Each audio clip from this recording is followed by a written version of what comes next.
Hello, welcome to this edition of At the Mic. I'm your host, Keith Malinak, and I welcome you to another Thursday edition of At the Mic, the deep dive here. And I just realized that I forgot to put the feed up over here so that I can better see what y'all are having to say in the chat. So just bear with me here. Okay, I think that's good. Okay, awesome. I got that covered. Whew. That was a close one because I got to see what y'all are saying. I may be bad at following along, but it doesn't help matters if I don't even have the thing up over here. Okay, anyway, I want to welcome you to it's going to be a unique edition of At the Mic today. And I guess I want to start it off by saying that, there are broadcasters in the world and there are curious people in the world. And sometimes you get curious broadcasters. And some of the names that come to mind, of course, are just legends like Paul Harvey and Rush Limbaugh, who both had their own brand of news and commentary. And there's also a realm out there of curious broadcasters that like to ask questions about interesting topics, right? The topics and issues that maybe the mainstream media and even most Americans either don't pay attention to, that maybe they're just not the least bit curious about. And it's honestly, it's a shame. And it says a lot about where we are as a society, where we don't have more curious minds, both in the media and in the public. And it's how you keep a government honest with you, is by asking questions and being curious about anything. And so I will say that as a college kid, I spent a lot of time, and later as a young radio professional, listening to the overnight show that I personally enjoyed listening to, and it was Coast to Coast AM with Art Bell. That was overnight radio gold. If you weren't an affiliate of that show, I don't know, what are you doing overnight? You can just shut down the transmitter. Honestly, I wonder what the size of the audience was. I think it was a 50 share, which would be half of those listening to the radio were listening to Art Bell back in the 90s, if I'm not mistaken, in many markets. But it was so. I mean, I am a radio head. I grew up just a radio geek, and you would depending on where you are, I would listen. I'd be on the edge of an AM radio signal, and the crackling AM radio signal off in the distance, and you would really strain your ears to hear what compelling topics Art was going to. Is he going to talk to an alien or a ghost tonight? I mean, you never knew. I think I remember one guest had the sound of Abraham Lincoln's voice trapped in wood inside the Lincoln bedroom in a bedpost or something. I mean, just great stuff, man. Great stuff. Anyhow, I was thoroughly entertained, and it really it was such a great remedy to the curious mind. And from those early roots, honestly, of my radio listening habits, has over decades now led to where we are right now here on a Thursday afternoon, gathered together here. Perhaps maybe being in the middle of the day isn't the best setting for these kind of gatherings. And, there's no longer that need for the annoying static, yet nostalgic. As far as broadcast media goes today, that's almost a nostalgic thing, the distant AM radio signal.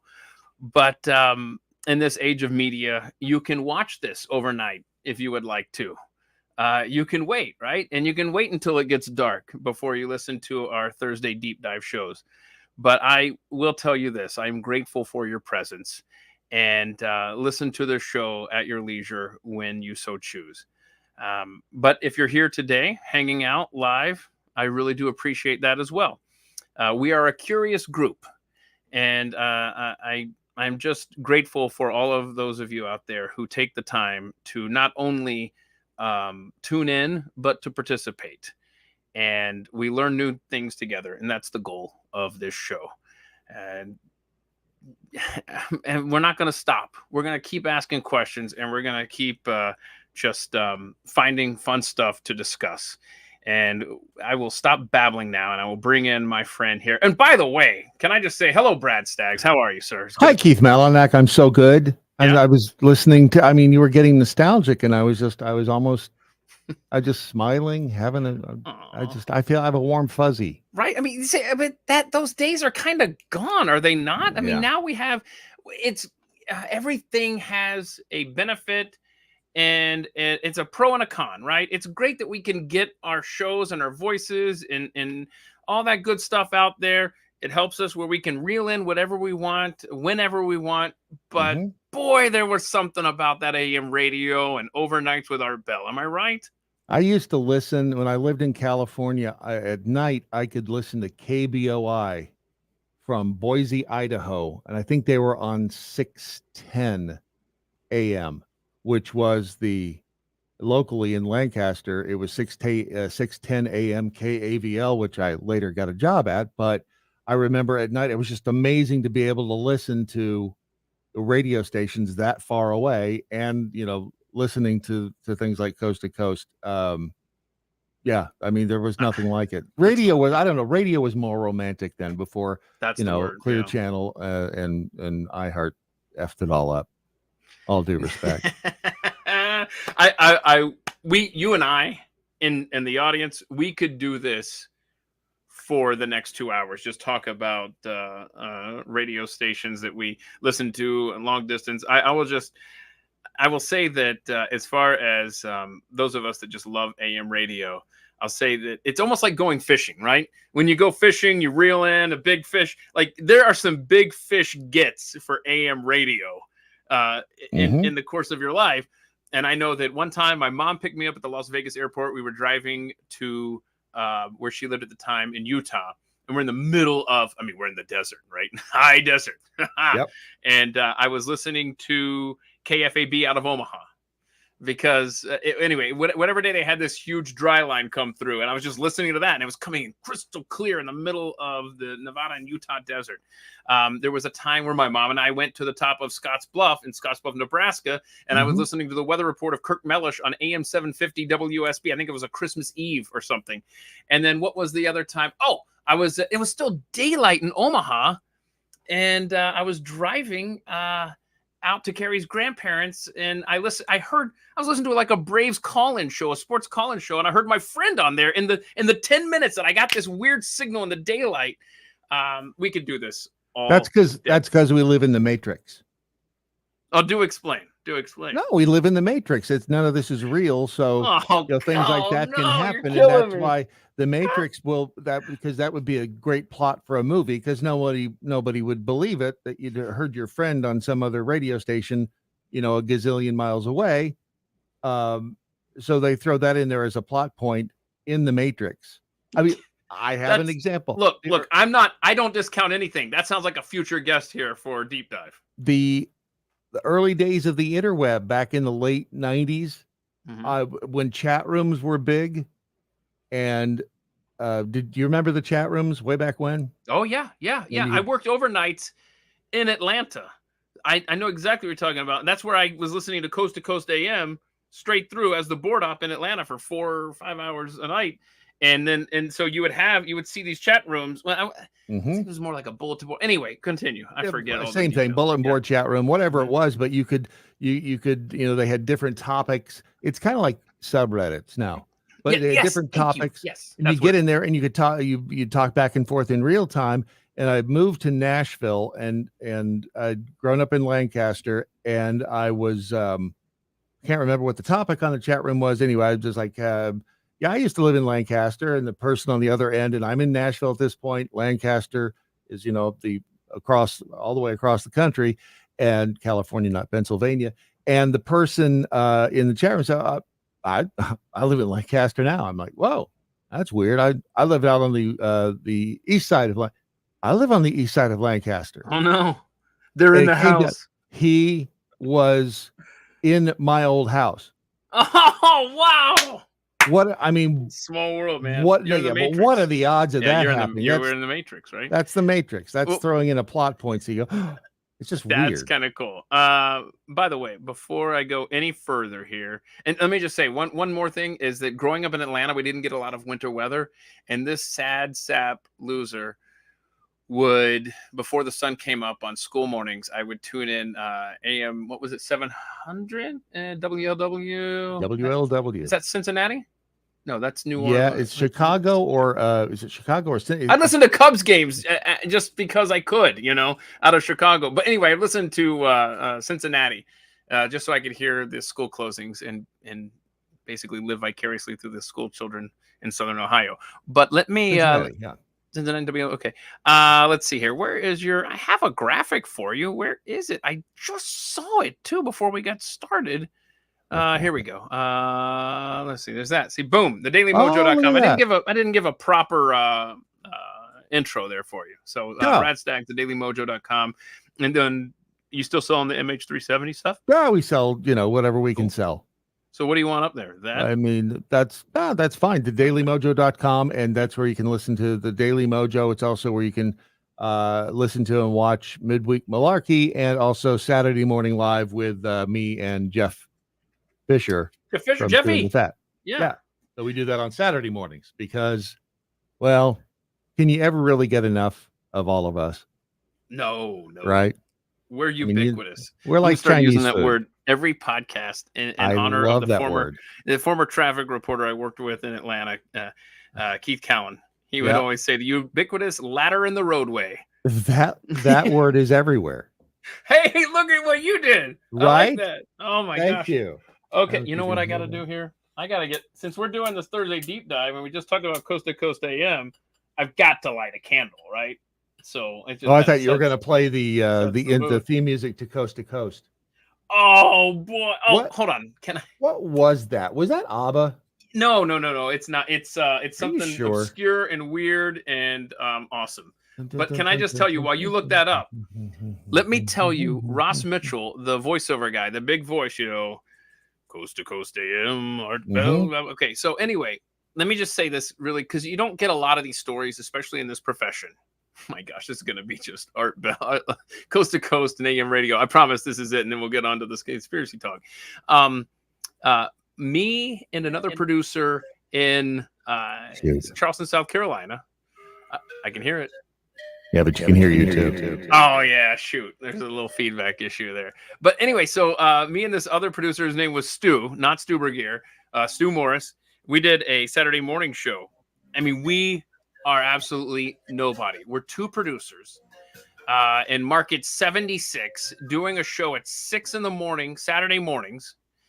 And I have contacts in the biz. And I thought, you know what? Let me just try.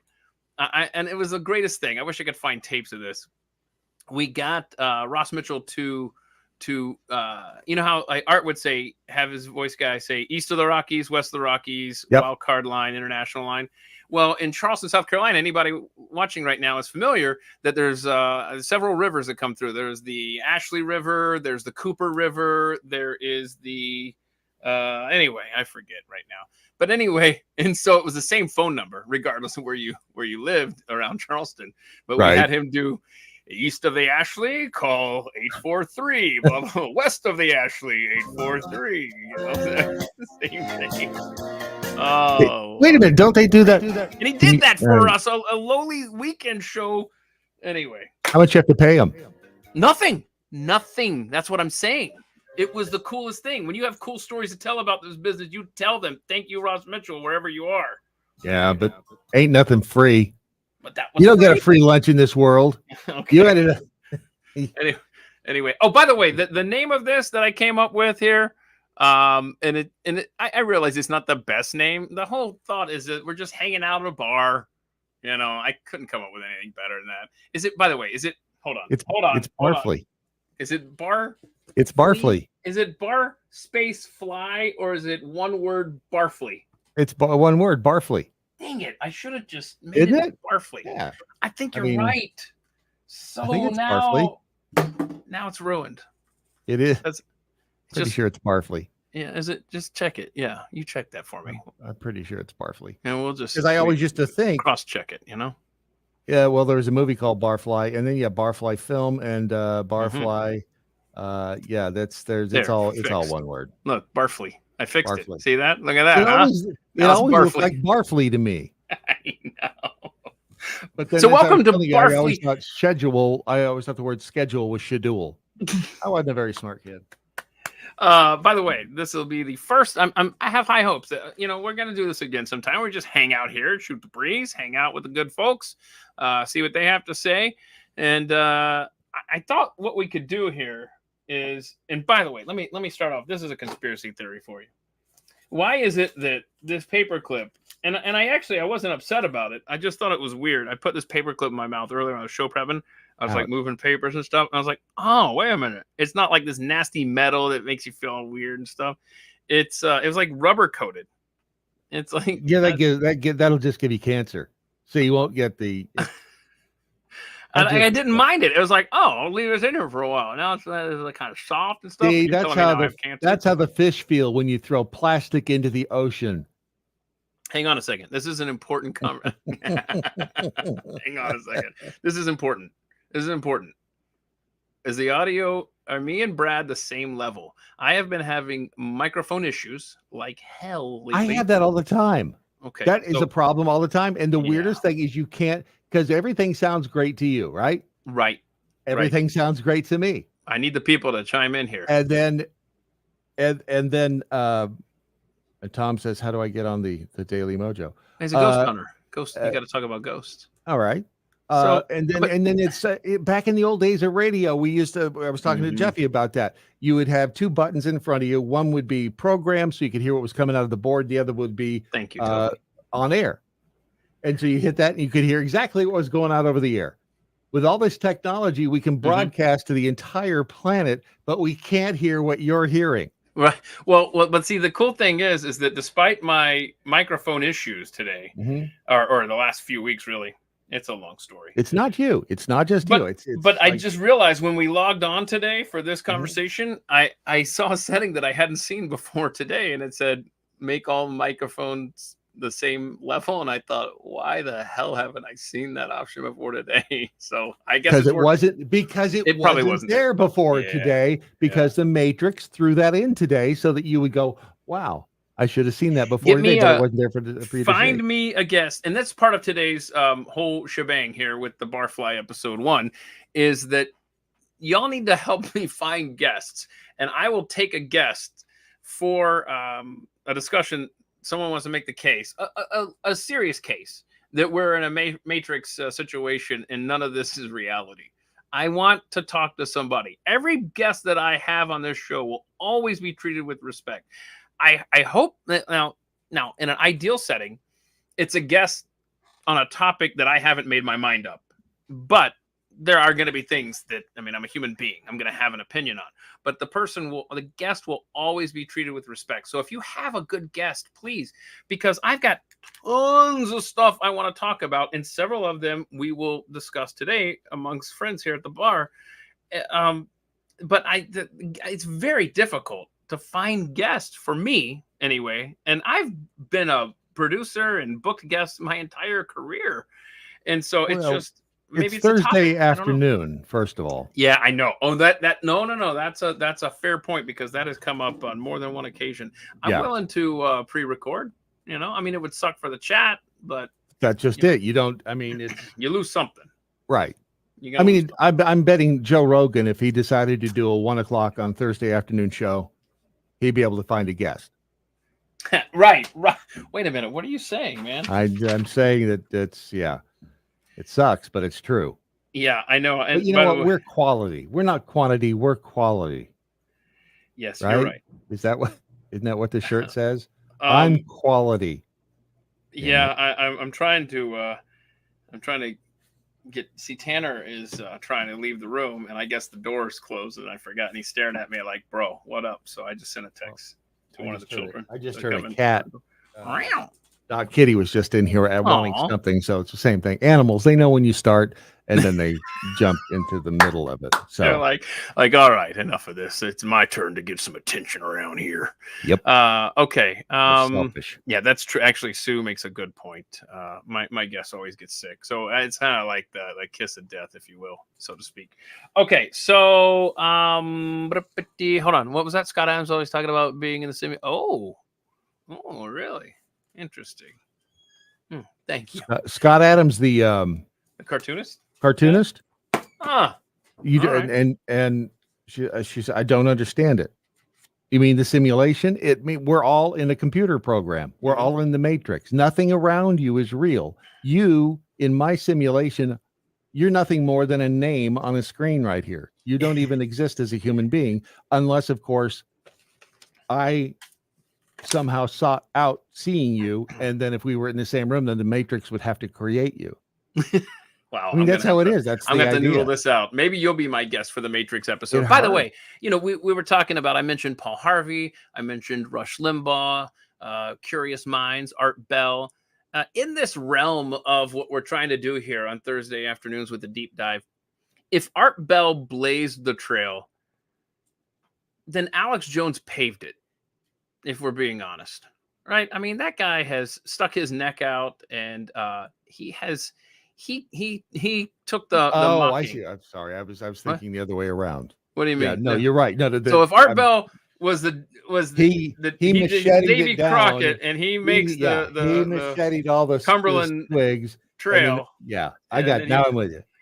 Now I got the metaphor. Okay. All right. So, right? I mean, if we're being honest, yes. I mean, the man can be mocked and has been, but he is the one who, for years, had these conversations about things that most people weren't talking about, and at great expense. So totally anyhow, boy, big time. So I just, like the thing up in San Francisco. What was that? The secret society that he busted into? Oh yeah, the Briar Patch. What was that? What was it called? I can't remember now. Brittonwood. No. Hang on. The owl and the Country Bear Jamboree. Somebody's gonna say here in 5 seconds because I'm. What the hell was that? Briar Patch. It's coming. Just sit back and wait. Bohemian Grove. That's it. Yeah, I was close. See, sometimes you just got to be patient, Thank you. Yes, you do. I was very close with Briar Patch. Don't Diogenes. I was. The cynic. Sorry. Okay, cool. So anyway, let's see here. So we've got a lot going on here. If you missed last week's deep dive, please, I encourage you to go watch it. It's at Keith Malinak, pinned to the top there on my Twitter profile, also at youtube.com/@themic. It was 3.5 hours, scheduled to be 2, 3.5 hours of election fraud discussion, specifically honed in on what happened in Arizona in November of 2020.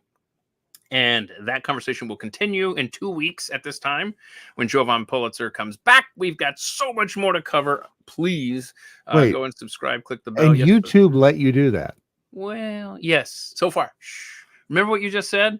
If Joe Rogan, right? So you got to just kind of fly below the radar when you're. There was a time when if you said something like that about anything being.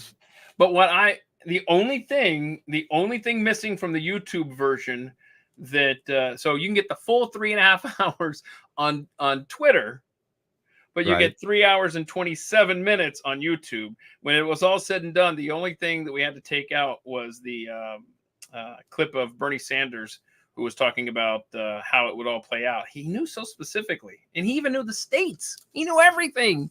Anyway, so you'll see a little jump cut in there. Rob was going to go in there and add the transcript. I don't know that that's happened yet. Why did you have to take that out? Because it was NBC. It was on the Tonight Show. Oh, okay. Yeah. Right. So it wasn't an election thing so far. Right. We'll see where this leads. By the way, tomorrow on the Friday live stream, Carol Roth and Daniela Pentsack will be my guests. So be sure to join us for that. And my list of other guests is missing. So just tune in on Thursdays and Fridays. Next week, though, at this time, we're going to be talking about FBI corruption with Steve Friend, FBI whistleblower. That's going to be a lot of fun. A lot of good stuff coming up here. on both programs, Thursday and Friday afternoons at 2 p.m. Eastern, right here on At the Mic. Okay, so where am I? I invited Brad in here because I thought, you know what? There's a lot of, like I just alluded to, a lot of topics, a lot of subject matter that I want to have a deep dive conversation on.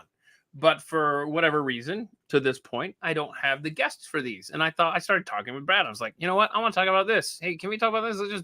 And then we need a name. And it came up with Barfly. Ooh, that was a good one, Keith. So anyhow, so here we are. And I just had Rob pull some videos for me that we are going to have here. And then, of course, I want Brad to talk about some stuff. But let's start with a topic that I've got to get, and I've got feelers out there.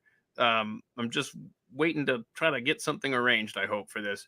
But can we talk about, because I'd never until this week seen the full 3-minute video of that Bigfoot encounter back in 1967. Yeah. Okay. And this was the Patterson Gimlin film. Now, I've got thoughts on this. I want us to play it, and then I will share my thoughts. But here, if you've never seen this, this is the full 3-minute thing here. And so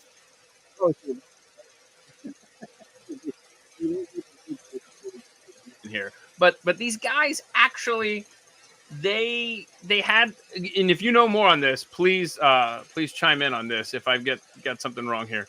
But they had heard reports in Northern California, right? And they set out there with their wait, what just happened there? That wasn't on it originally. Did you put something? You didn't do anything, did you? No, that's on that. No, I don't even know what that is.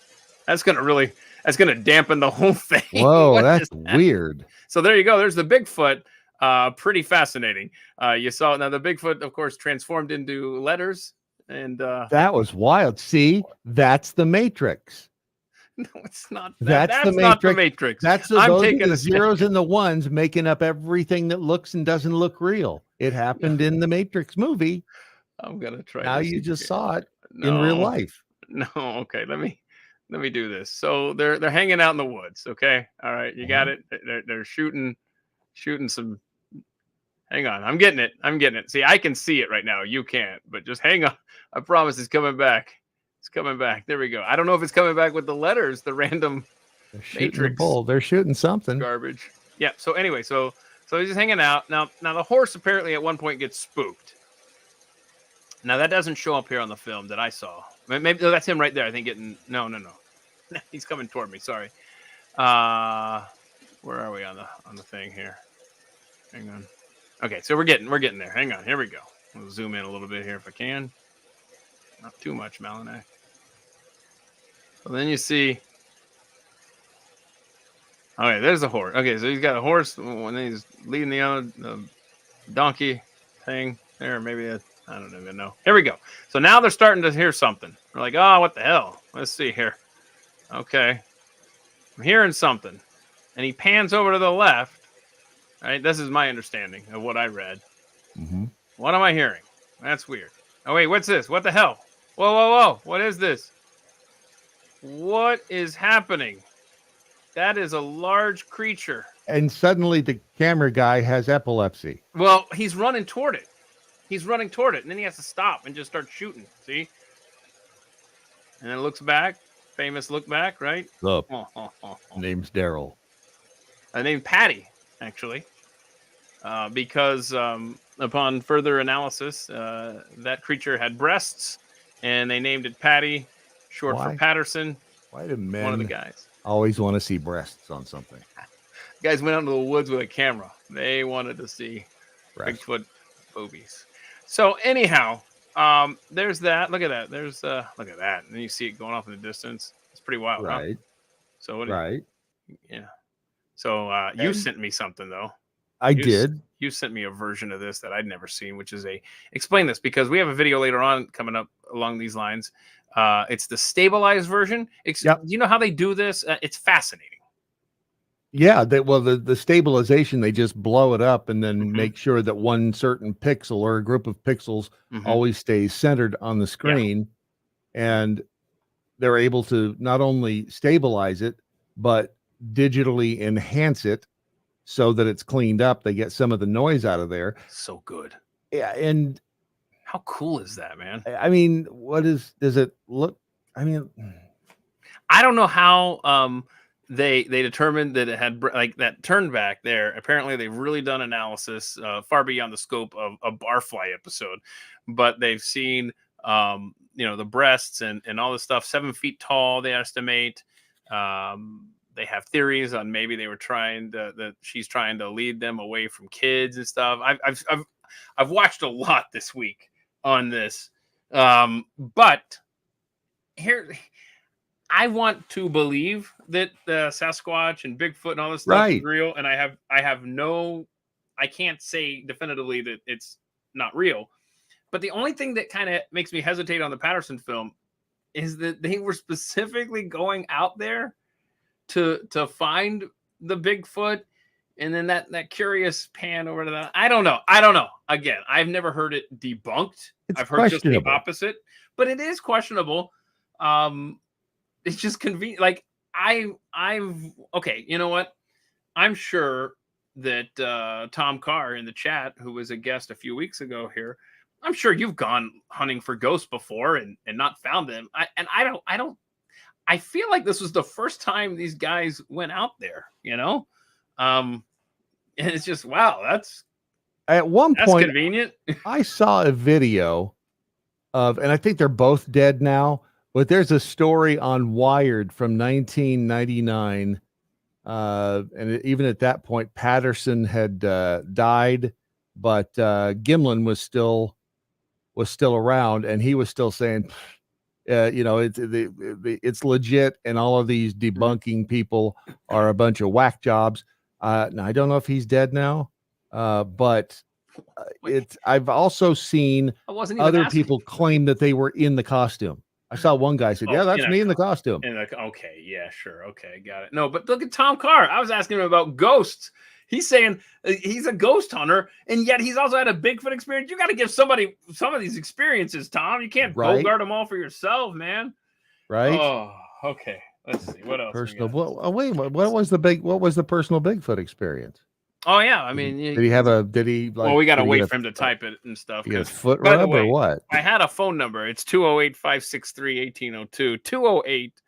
208-563-1802. The problem is that every 5 minutes, the stupid app says, "You better call it. You better use this, or else we're gonna take it away and give it because it's such a high demand for phone numbers." Okay. Wait. So if somebody calls in, they can be on the air with that number. Yeah.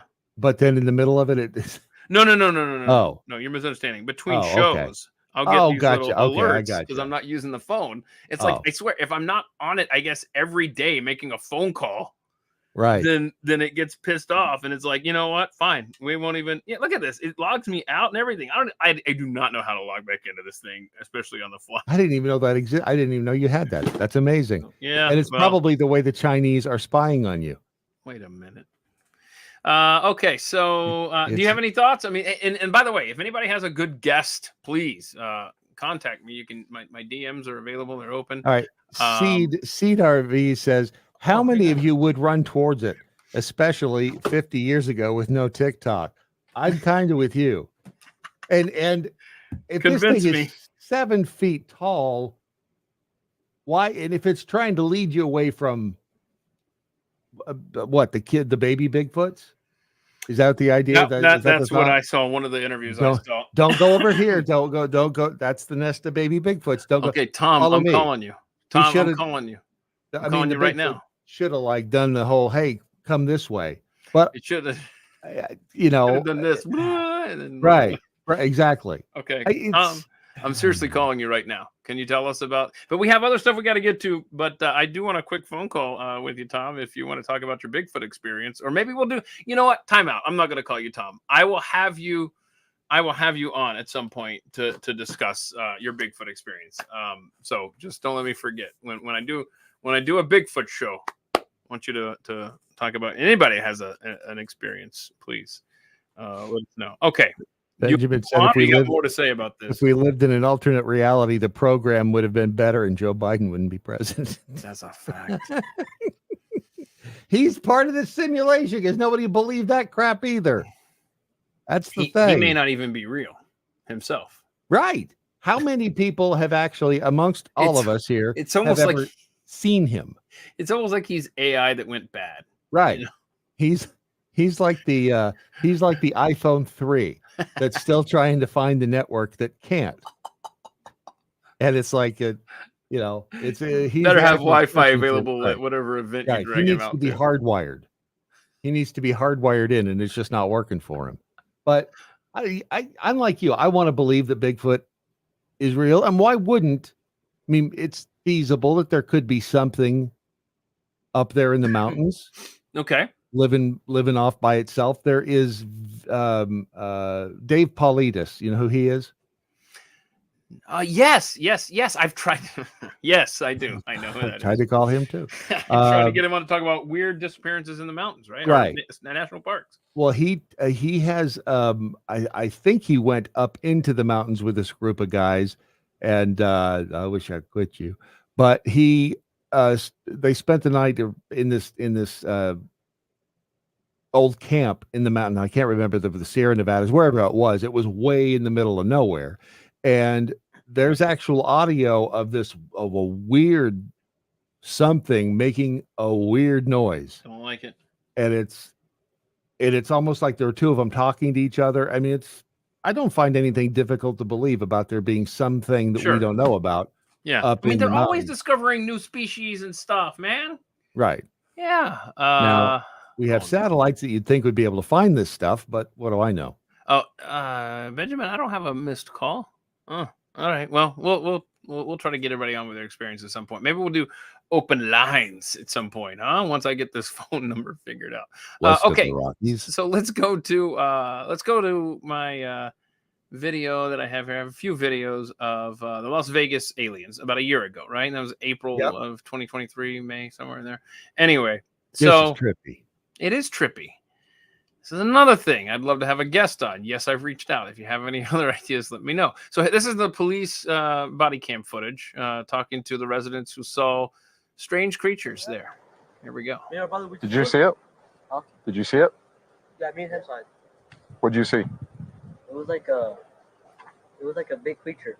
A big creature? Yeah, like around 10 feet tall. Because I'm not going to BS you guys. One of my partners said they saw something fall out of the sky too, so that's why I'm kind of curious. Did you see anything land in the backyard, or? They see like a big. That's what they say. They see like a big something with lights. Can we go outside?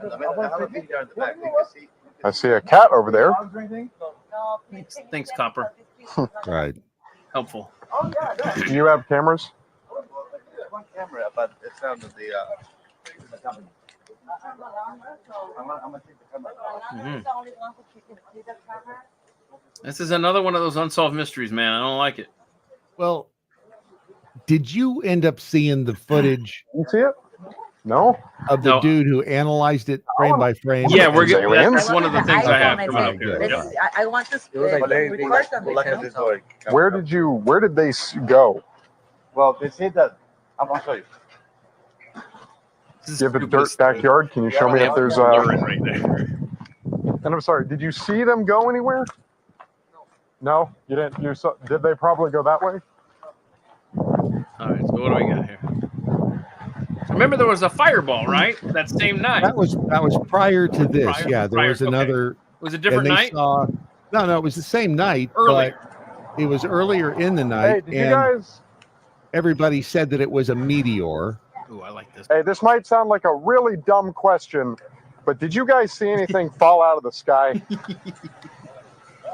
Yeah. We got a call, and one of my partners actually said that they saw it too.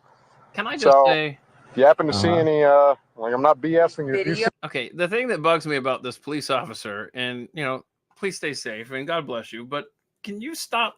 And he doesn't really do it here, but he did earlier. Look, the only reason I believe you guys is because my partner said something. All right, come on now. Anyway. It's a combination of mansplaining and condescension. Yeah, maybe I'm being nitpicky here, but I feel like he wouldn't be walking around asking questions if his partner hadn't seen something. No, like if you see any Little, well, not little in There's this a couple, case. They're streets claiming down that way. 8 to 9 foot tall green He beings said that were in 10 their foot. backyard. Sounds crazy, but you never know. Again. Your neighbors, your fine neighbors over here. But again, I would normally discount it as probably not real. Neighbors right here. Oh, Yes. I would normally discount it as nothing. However, we got it. seeing as one of my partners said they saw it too, only reason I'm actually investigating it further. That's So if the you guys only, see he even anything, says especially that's in the your only backyard, please call reason. 911. We'll come over, okay? All We just, right. it might, and we're hoping that it's. I love that. And then he's like, all right, you know what? But if you see something, like I said, 10-foot creatures, 8, 19 feet creatures, and If you you see see something, say just call something. 911. I'm out of here now. See, have a good Right. night. Wait, what the hell did you just say? Well, and understandably, I mean, Yeah, I know. it's you get a call to see, the aliens in the backyard. The weird thing is, I've on 2 different videos, I've seen them in, I think, 2 different places. One, they look like they were in the cab of it was like a front end loader or a Yeah, let's bulldozer or see here. something, Let me. and you can see 2 of them with eyes. Yeah, let's see here. And Hang then the on. other dude who did the investigation, who said, "Yep." Okay, so You let's know, see he- here. All right, so this is really slow motion. This is when they get to the backyard, right? This is okay. So again, I'm looking. I see nothing. I see I an see arrow nothing pointing there. at a blur, I see nothing there. and then you see the upper right. Upper That right. one, That's that one, great. yes, yeah, that one, That one I don't yeah. care for. But the ones I'm talking about are all the way back there in that looks like the cab of that front end loader, and you can see 2 of them, both with eyes, and they turn their head slightly, and you can see their eyes move. Okay, so now they outline the shapes for us, which Right. I don't know if that's helpful or if that's almost a what's the effect called? The Brad? McGurk, McGurk effect, right? right? Is that now? Am I supposed to say, okay, now I see it because they drew a little green line and yellow lines around it? Like, I don't know, man. But where's the? Maybe I don't have the. I know what you're talking about. Yeah, right back up in there where Because your I have cursor I is. have a third video. I don't know that it's even in that one. So if you have something to show what you're talking about inside the front end loader, but okay. So let me. And by the way, someone said that some theorize that Bigfoot is Nephilim. I need a See, Nephilim guess why like would- nobody's business. But Why would Nephilim sorry. though? Nephilim don't look like monkeys, Yeah, they're just giants, right? right? Nephilim are giants. I mean, they were. I don't know. I mean, So wait, hold on. Is this thing not even? Is this showing what you were talking about? Thank you, New York Post. Grateful for that. let's see. Anyway, I got one more video while you look for that of the alien stuff. So this is who you're talking about. I think I actually reached out to this guy too. I'm telling you, man, I've tried. And he explains with the aid of the outlines and all the stuff. And by the way, if you're making guest suggestions here, I am grateful. But could you please also take a moment to DM me? Hey, I was on the live chat and blah, blah, blah. Anyway, so okay, so here we go. So this also has the aid of right. Yeah, that's what I was and just saying. And he's about to talk and explain how you can. We get distracted by what we see above the fence line. Maybe it's Mr. Wilson from Home Improvement. Anyway, It could be. But he's making a good point about between the wood slats, you see movement too. Yep. Something is up. There's something in there. Video and look at whether or not there is an artificial artifact added to it or not. And in this case, we can definitively say to a degree of scientific certainty that this entity, this thing in the video is there in the physical reality in which the Kenmore family is also there. Like, this is so critical because you can clearly see through the slots in the fence that there is a leg motion moving from the right to the left side of the screen. And clearly it is behind there. So this is. So how do we, oh no, we're about to get the Matrix again. I don't know what's happening here. That'd be the last time I open up the tabs the day before, y'all. There's a lot of, I don't understand the computer imagery, you know, where he's got he's got got all the outlining shapes it. outlining it. But how does the computer, is it taking liberties? You see what I'm trying to get at? It's well, in theory, he uses that software to, Okay. I don't That's know, fine. solve crimes.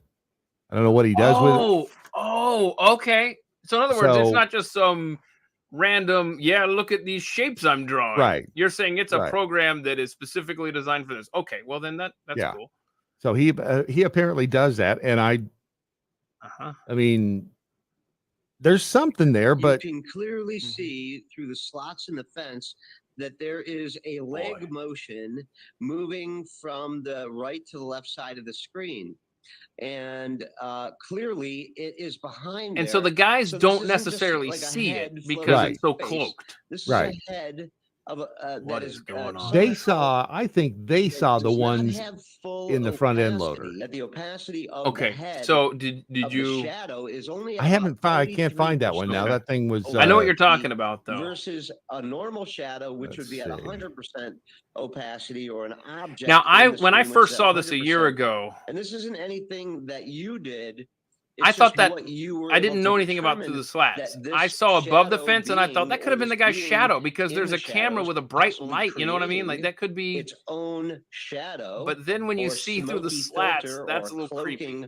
cloaking technique If uh, that's is not only right, if that's what it is. cloaking itself from the people there, I don't but like it. cloaking itself from the camera itself, in that it's minimizing our ability You to know the answer to identify all these pixels mysteries, right? inside of that It's shadow. the government distracting us from what they're pulling.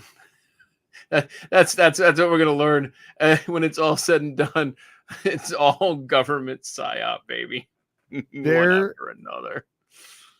There's another one that has. Let's see. Is this the? Whoa! Wow, that scared the crap out of me. The cat just jumped on the desk while I was looking over here. No, it's because you got aliens and Bigfoot on the brain, bro. Oh, okay. So here's the. Can you see that? I don't know if you can see the video or not. Do you want me to bring it up here? Sure. It's probably Wait a going to be minute. easier to see. Hold on a second. I kind of want. Can I do the full screen of your studio real quick? Well, no, because Nope. it's a secret back. What's happening back there? We've got the designers working on what's going on back there. Okay. So All right, well, we forget haven't it. even shown that. It's just that I see Doc Kitty on I the know. main on the wide angle. Okay, so I'm gonna put up your Twitter feed here. I think is what I'm looking at, right? Here he is. Hi. Meow. Meow. Meow. Okay, See? cool. All right, good. see ya. Oh, okay. I see a blob circled. Right. That's just a face. Hold on. Should I be zooming in on that? Would that help? Oh, I can't zoom in. That's on your end. Oh, you can try, Mm-hmm. but You ever do that? Do you have like a photograph in your hand or something with small print, and you start to do this to it, and you're like, oh, Right. that's when see, you're old. that's how we've all been conditioned to deal with that's the the world. thing. That's the thing. That's where we have that. That's where the young meet the old. And someone like my age, I'm 48. In other words, I'm young enough to know how to do this on the phone and do that motion right. But I'm Right. old enough to still have photographs, and now my eyes are giving way, and so I'm Yep. trying to zoom in on something, and I swear the frequency of me taking pictures of text on bottles and packages and then Oh, zooming in on that is that's great, increasing. though.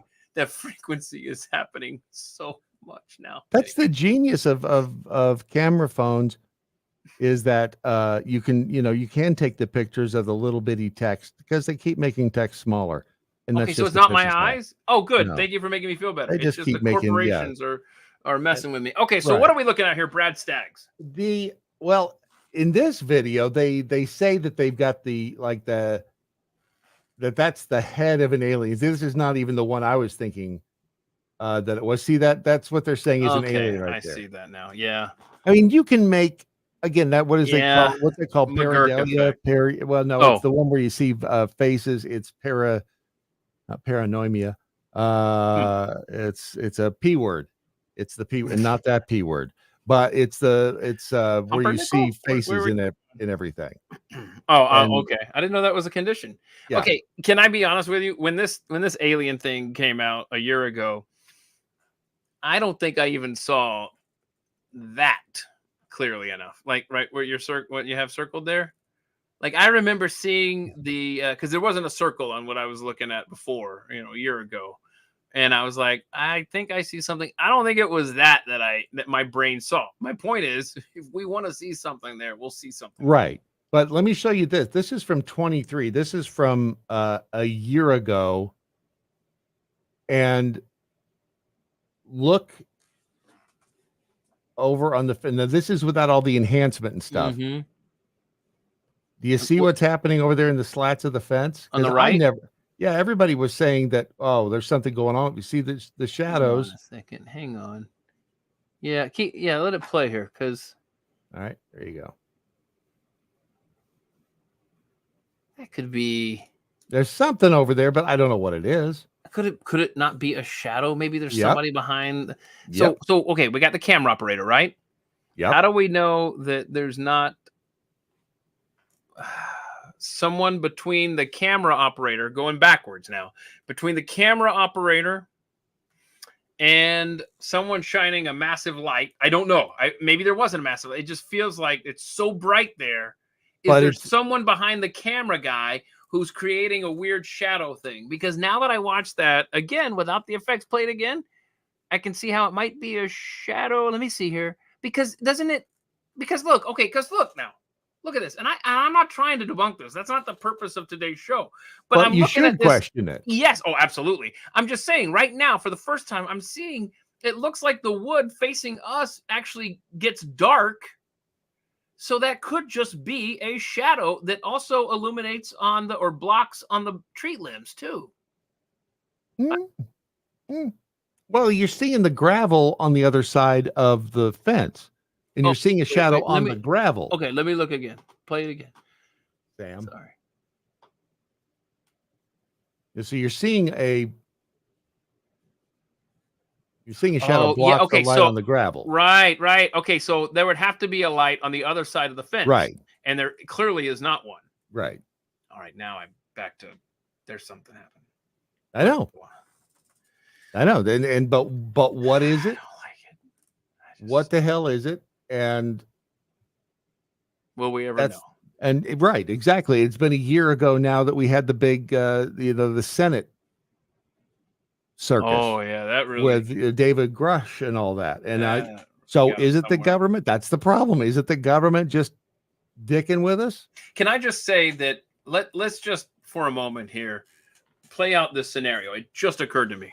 Marco Rubio has been pushing for the release of all the UFO type documents. Am I right? Is that seems right? Y'all right? Several of them have. Okay. A dude from Tennessee. Somebody do my job for me and tell me if he's been leading the charge. I feel like he's been looking for full disclosure on anything that the government has on UFOs and aliens and all that technology. So let's just forward facing. I mean, we don't know what they're all doing behind the scenes. They may or may not be trying to get it. So, okay. So let's say Trump picks him as vice president and Marco Rubio actually becomes vice president. Maybe we'll actually get somewhere, huh? Because what's a vice president doing besides breaking ties in the Senate, right? You got nothing. Why don't you go and make sure I'm going to put you in charge of UFO disclosures, little Marco. Maybe. But the problem is it's not even even if the president wanted all of this disclosed, even if there was a way for him to disclose it, if you've got the Pentagon and everybody else who has the information not releasing it, I know, man. I mean, you can't even get them to balance a budget, and they're missing $2 million or $2 trillion or $5 or whatever the number was. So they just won't release the information. I know. Freedom of Information Act be damned. I know. It's even deeper than that. I don't even know how old this clip is. We didn't play it today on Pat. Hopefully we can get to it tomorrow. We got a guy from the Veterans Affairs Administration in front of the Congress openly saying, yeah, we're totally not going to follow the law that y'all passed. And they're like, and the chair of the committee is like, okay, you do realize what you just said to the congressman, that you're not going to follow through with the laws that we passed. And, you could, I think he said something about I don't know, criminals. Maybe he didn't. Maybe I just added that in my brain. But my point is, that's a surprise. Nothing will happen. Don't you remember? He's just a weird one. Not following the Supreme Court. Oh yeah. I mean, it's crazy. Everything. That's been going on since at least Andrew Jackson. But Right. Joe Biden is he's loving ignoring the Supreme Court. Okay, so what else we got here? Oh my goodness, you just mentioned. Okay, all right. So this plays in what we call a segue, ladies and gentlemen. Let me get this. I'm learning my lesson here on these videos. I am should I remove your I'm gonna remove your thing previewing them so that there's no nudity. No, I'm refreshing it because I opened these tabs yesterday. And so something I think messed them up. And so I decided just to go ahead and reload them. Wait, Okay, is that so a PC? what you're I think I see about your problem. what you're about to see is in the wake of 9/11, right? You had a bunch of conspiracy theories coming out there, and I will say that I was very, I'll be completely honest with the audience, I was very late to the World Trade Center 7, Building 7 Welcome. controversy, right? So anyway, I hate it. How does my mouse always falls and then bounces as far away as possible during these episodes? Anyway, so World Trade Center. So here's what I thought I would do.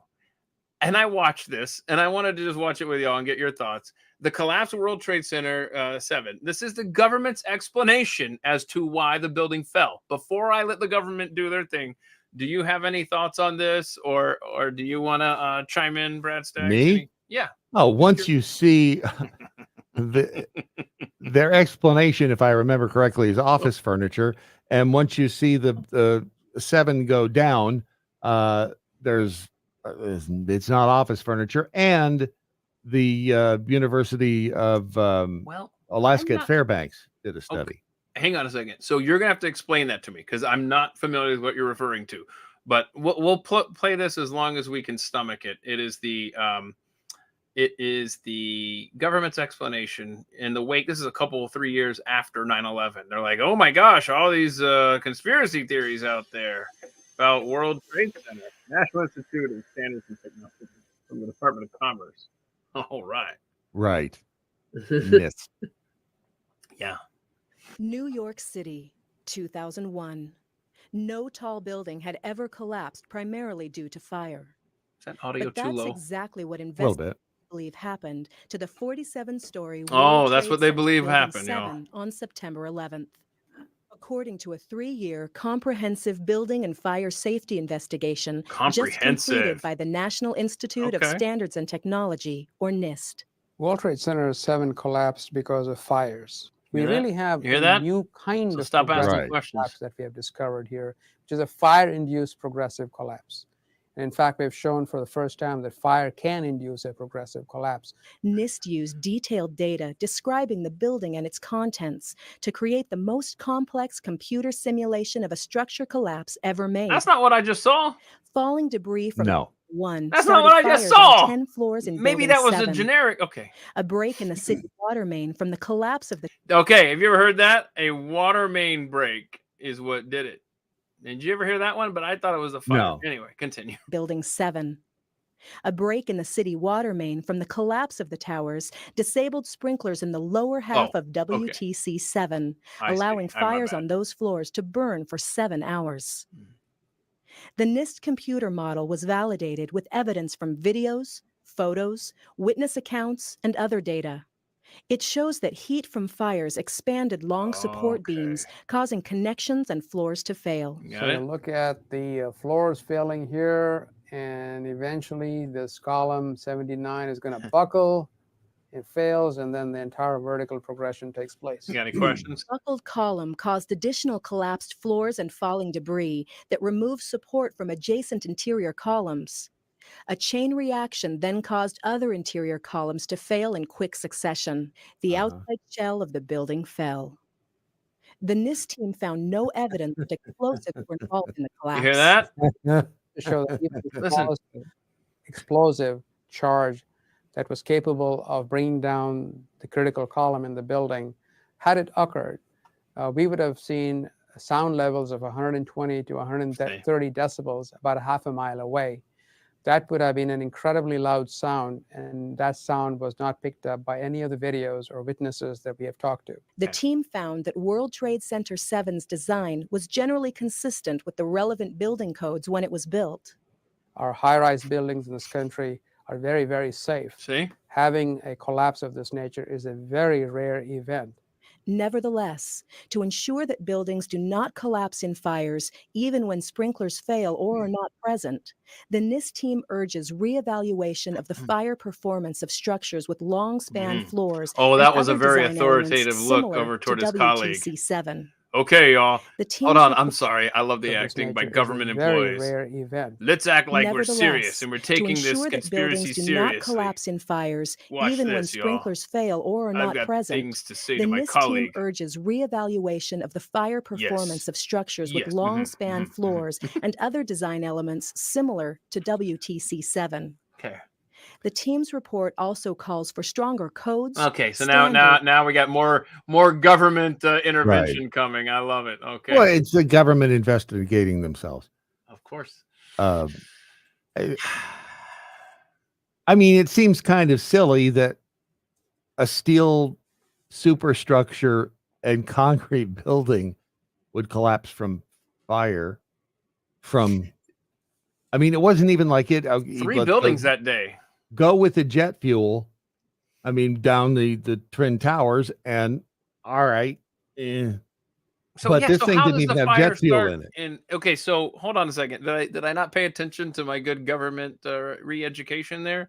How did that fire start? Did they Falling say? debris. They said falling debris from the other buildings landed on the roof of 7. Okay, I missed that. Yeah. And then then those fires burned through the roof. I see. And then they caught the office furniture and other office. Okay, that's your office furniture thing. Right. Okay, so like you said, the jet fuel was what supposedly burned through the north and south towers. Right. But that jet fuel isn't present in building 7 to follow through with your theory of north and south. What the hell? Come on. It was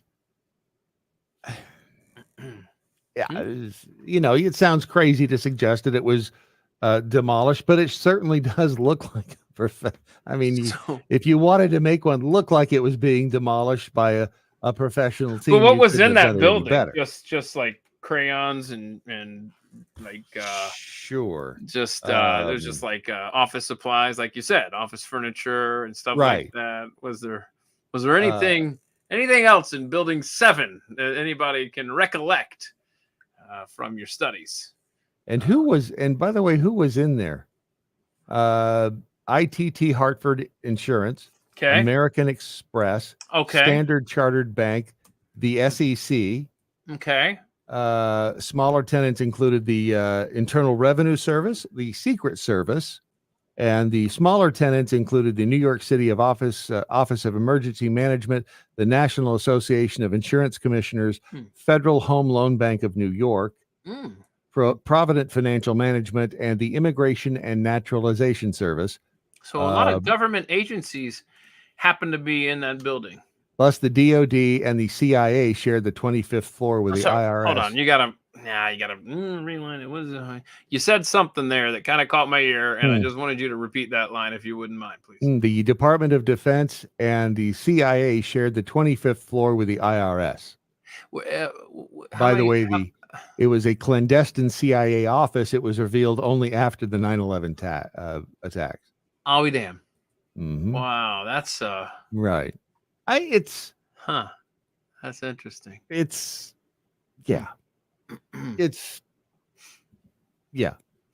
crazy is what it is. And then the University of Alaska at Fairbanks did computer simulations, was it 5-6 years ago?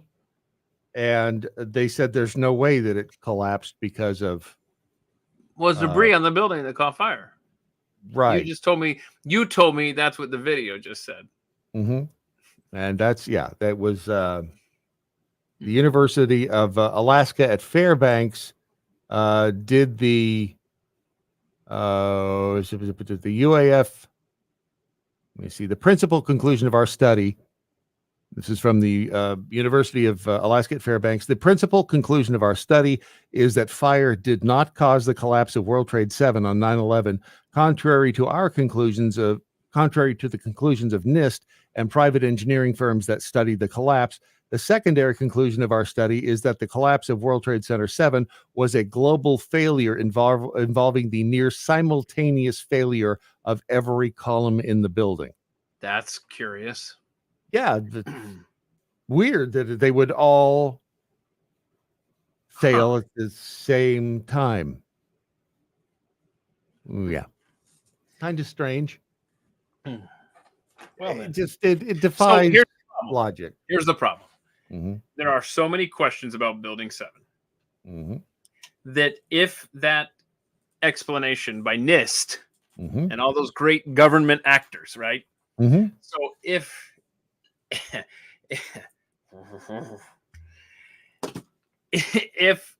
there's a crack, no pun intended, in their story, right? Mm-hmm. Then makes you wonder if there's anything else that maybe isn't 100% that they lied about. Sure. Yep. And again, going back, but 23 years ago when it happened, and immediately afterward, if you questioned it, mm-hmm. I mean, remember when Congress, which goes back to my point. Remember Congress all standing on the steps out there and singing "My Country 'Tis of Thee" or whatever they were singing. And you're like, wow, this is. It's kind of like when our first black president was inaugurated, and it really did. It gave you a feeling, wow, things are going to change, and they didn't. 2.5 weeks before Tom Daschle got pissed at George Bush for not going after the Taliban, right. I recall. But this goes back to my point earlier: is credit to people like Alex Jones for asking questions. Right, and you should, because at that time, there was nobody asking questions. How dare you? Right. How dare you ask a question about that? And in hindsight, I wasn't on the how dare you side of it, but I was in the buying the government line on this thing. Yeah. I know. Me too. And I thought it was weird the way that the two towers fell, but again, this goes to my point. Okay, so we have enough questions, enough at least circumstantial evidence, right? To say that the World Trade Center Building 7 wasn't as NIST wants us to believe. NIST. I've never even heard NIST before that video. Yeah. But then you have to ask, okay, all right, well, if that's not true, then why isn't it true? That's the first question. If it's not true, their government line on that, then why isn't it true? And what else isn't true? And how big does this thing go? Yep. Do I believe that terrorists flew planes into the Twin Towers? I absolutely do. But there's different levels of doubt with 9/11, right? You can either just believe it all 100%, or you can start peeling back layers till I don't know where you end up as an individual, but what did they know and when did they know it comes to mind. The government. I'll rephrase what you said. From my standpoint, I believe that there was somebody in the cockpit of those planes when they flew into the Trade Center. I don't know who it was. Because I wasn't there. I mean, I was there. I saw planes go into the World Trade Center, but I have no idea who was flying them. I mean, we got the passport of dude. Wasn't it Muhammad Atta? Oh my gosh, hold on a second. See, hold on. Before you do this. Oh my gosh, hang on a second. It just clicked in my head. I'm sorry. Which part? Okay, hold on. Muhammad Atta's passport just conveniently laying in the street at the base of the building. I'm sorry. So now, in other words, what I'm getting at, what just clicked is I haven't ever questioned that terrorists were on the planes. Okay. Right. But now you're about to make the point, I think, about Muhammad Atta's passport, and I'm like, okay, wait a minute, maybe he wasn't. I have no idea. That's just it. I don't know, and I don't know what to believe. And the problem is because of all the lies that we've seen them tell, now it makes you go back 10, 20, 30 years and wonder of these other events that happened, what were they lying about and why? And that's the problem. And that's why plus it's why it's dangerous, because once you stop trusting, the trusted government source, that's when things get a little rocky in society, which is why they just, and it's not rocket science to realize that if people just go along to get along, then everything will be just fine. Hey, can you remind us, Brad Staggs, 20 hours before the towers fell, can you remind us what the Secretary of Defense was doing? That's right. I remember that now. That was how many trillion was it? The Pentagon couldn't account for multiple trillions. $3 trillion, I think it was $5 trillion. It was Rumsfeld. Yeah. Donald Rumsfeld got up there. Yeah, we've and there are all kinds of debunkers online saying 2.3 trillion. 2.3. That's just 2.3. Back then that was more than the average yearly budget. What was the national debt national debt 2001? Oh gosh. The national debt 7 or 8 trillion maybe. Increased from 3.3 trillion in September 2001 to 6.3 trillion by the end of 2008. So it was about 3.3 trillion. So literally a number close to the entire national debt. I don't like it. They couldn't account for it, the Pentagon, and not that they've been able to. They've been looking though. I'm sure they have. They're probably still looking. And the debunkers are saying, well, it's not like they just misplaced $2 trillion. It's just saying that they can't balance the books. Yeah, well, I mean that's tough. Okay, that's tough to do. It's the same thing. We don't know where $2 trillion. A lot of money coming in, a lot of money going out. What do you do? Okay, so I've got questions. You got me if you've got me a 9/11. Why would the government do that? Why would they bomb their own building? I'm not saying that they did, right? But why would they if they did? That's crazy. A lot of money is to be made in the defense industry. And if there's a nice war going on, Ukraine, United States and Ukraine, what? Right. And we got the TSA. Thank you, W. We got the Michael TSA. Michael Chertoff and his little with the rapist scans. Rapist scans. That's a people know what I mean then. Yep. And so he made a ton of money off of it. And nobody wants to believe that your government would do that, would sacrifice the lives of people. And did they? I don't know. But it certainly isn't all that implausible to me anyway. It wouldn't. When you look through the glasses of 2024, it's not. It doesn't only become not impossible. It doesn't become improbable either. Right. Sadly. And again, if I were a terrorist and I wanted to inflict maximum terror and damage, I would wait until the Twin Towers were full of people. That they weren't. 7 in the morning. Yeah. Right. Yeah. I mean, you wait until noon. So I'm sure there's some reason that they didn't.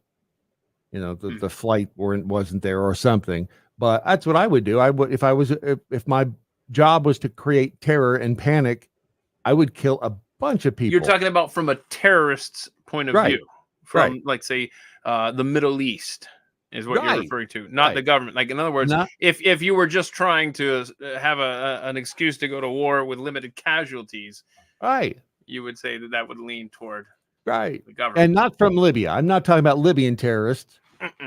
Remember the Libyan terror because it was Libyan terrorists in Back to the Future. The Libyans. That's the only that would be the only line of those 3 movies that was over delivered by Michael J. Fox.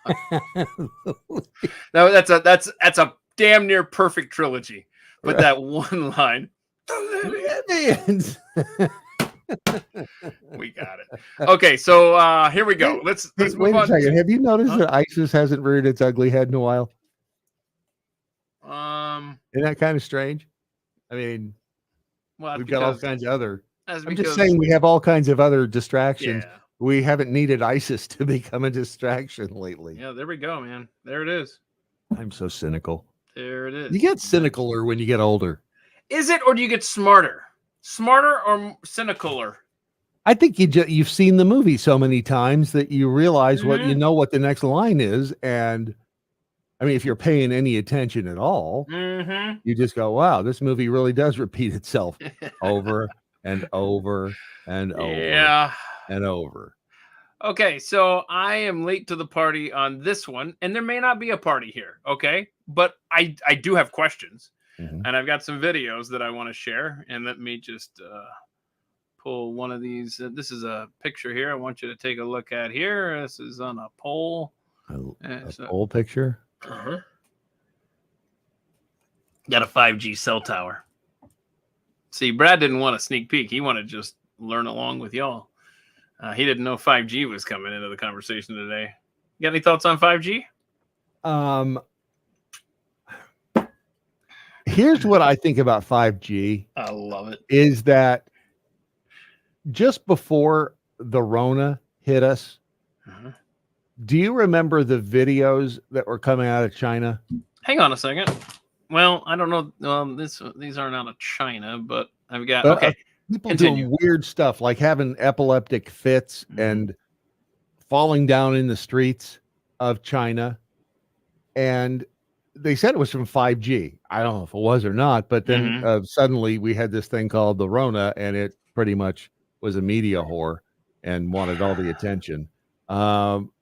But radio signals and invisible signals of any kind, strangely, when I heard this the very first time was probably 20 years ago, listening to Glenn, and he was when y'all were in New York, and he was talking about wanting something else installed in the studio. Oh, and hi, Carol. And the engineer said, if you put one more thing in here, there's so many signals bouncing around in here, it'll basically screw everything up. And he said, and the engineer said, if you could see all of these Bluetooth and wireless signals, if they were visible, you wouldn't be able to see your hand in front of your face. Oh, that's how I don't remember. I don't remember this Glenn episode that you're referring to, but I can absolutely see our chief engineer in New York saying that. Yeah, John Creeley. So yeah, that's right. I later met him. So hold on, what was he? Okay, interesting. Why wouldn't they affect us? All of these signals. Well, one thing that I have never tried, and shame on me for not doing this, is I always wanted to try to grow a plant next to a cell phone, see what would happen. Now, granted, I kill everything that I try to grow. But why does it have to be next to a cell phone? R.I.P. Petrie out there, huh?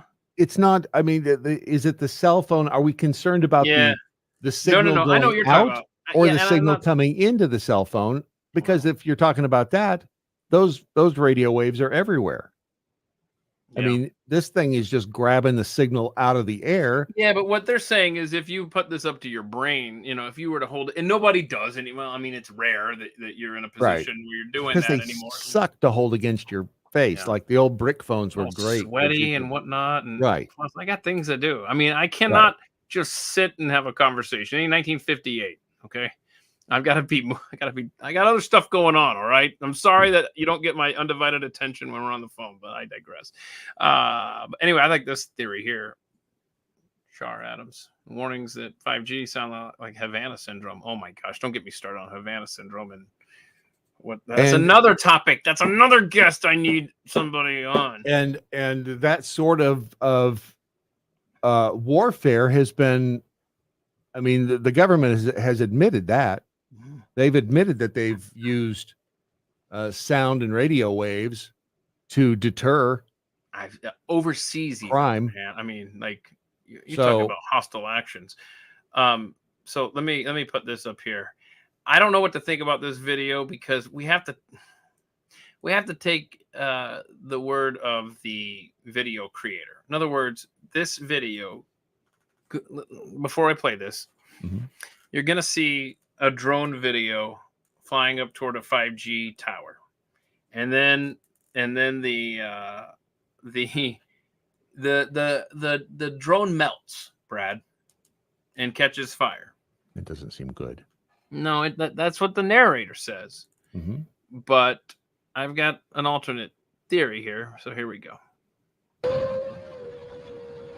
I'm just out for a stroll. Let's go at this tower.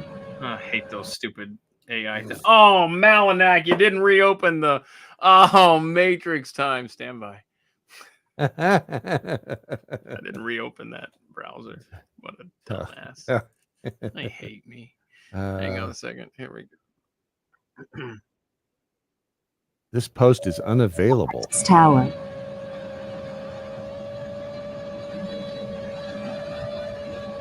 Whoa. Oh, that's not good. No, that's not good. I hate those voices.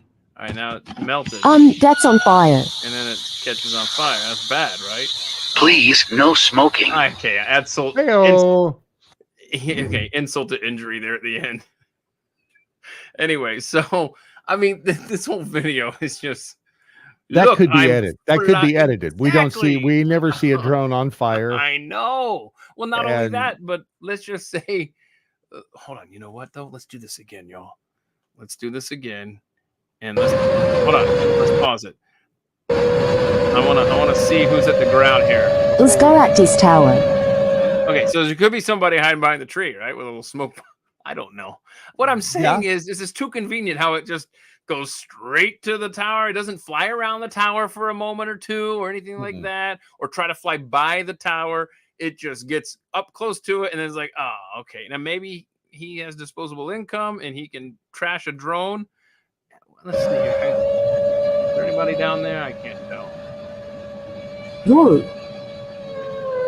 Ooh. Oh, that's not good. That's not good. Wait a second. That's on fire. Huh? That was put up by, is that iFunny Brazil? Oh no, you busted somebody? What do you got? I don't know. I Googled because I love the title of it. Tower melts drone literally. Literally. And it's I don't know. I honestly I don't know. And look, could be on me just for picking a bad video, but I just wanted to throw that out there as something we could watch and have a conversation about. Now, how about Malinak needs to refresh the browser before we go to the next video. The 5G signal, I mean, and again, anything that is, putting out, I mean, your microwave does. I know. You want to make microwave. Sure that you're not inside the microwave when you turn it on, because that would be bad. So now, according to the FDA, cancer rates have gone down. You can't do this, Diogenes. You can't do this. I might want you as a guest someday here on At the Mic Deep Dive. I've been designing cell tower sites for about 20 years now. I could go deeper into the subject, but unfortunately, my time's up. See y'all later. Wait, what? Wait, somebody contact me through Twitter at Keith Malinak. See, it's right there, right there-ish. The warning on that. Shame on you. Fool me twice, you won't get fooled again. Oh, that was a Bush thing back in 9/11. So okay, let's the thing with the 5G tower. I had a point. Now it's gone. Would you like to see this other video of birds acting crazy around a 5G tower? Huh? I love birds acting. The birds aren't real. I like the 5G. This is in Australia. Clearly, they're pulling it apart, mate. Look at that. So, that's pretty sorry. So look at them acting all weird. They want to fight it or something. I don't know. Look at them. Jesus. He's like hanging upside down or something. Or they're just acting like birds. Acting like birds. I mean, hang on, I'm zoomed in too tight. They're not dumb, the birds. They know what's happening.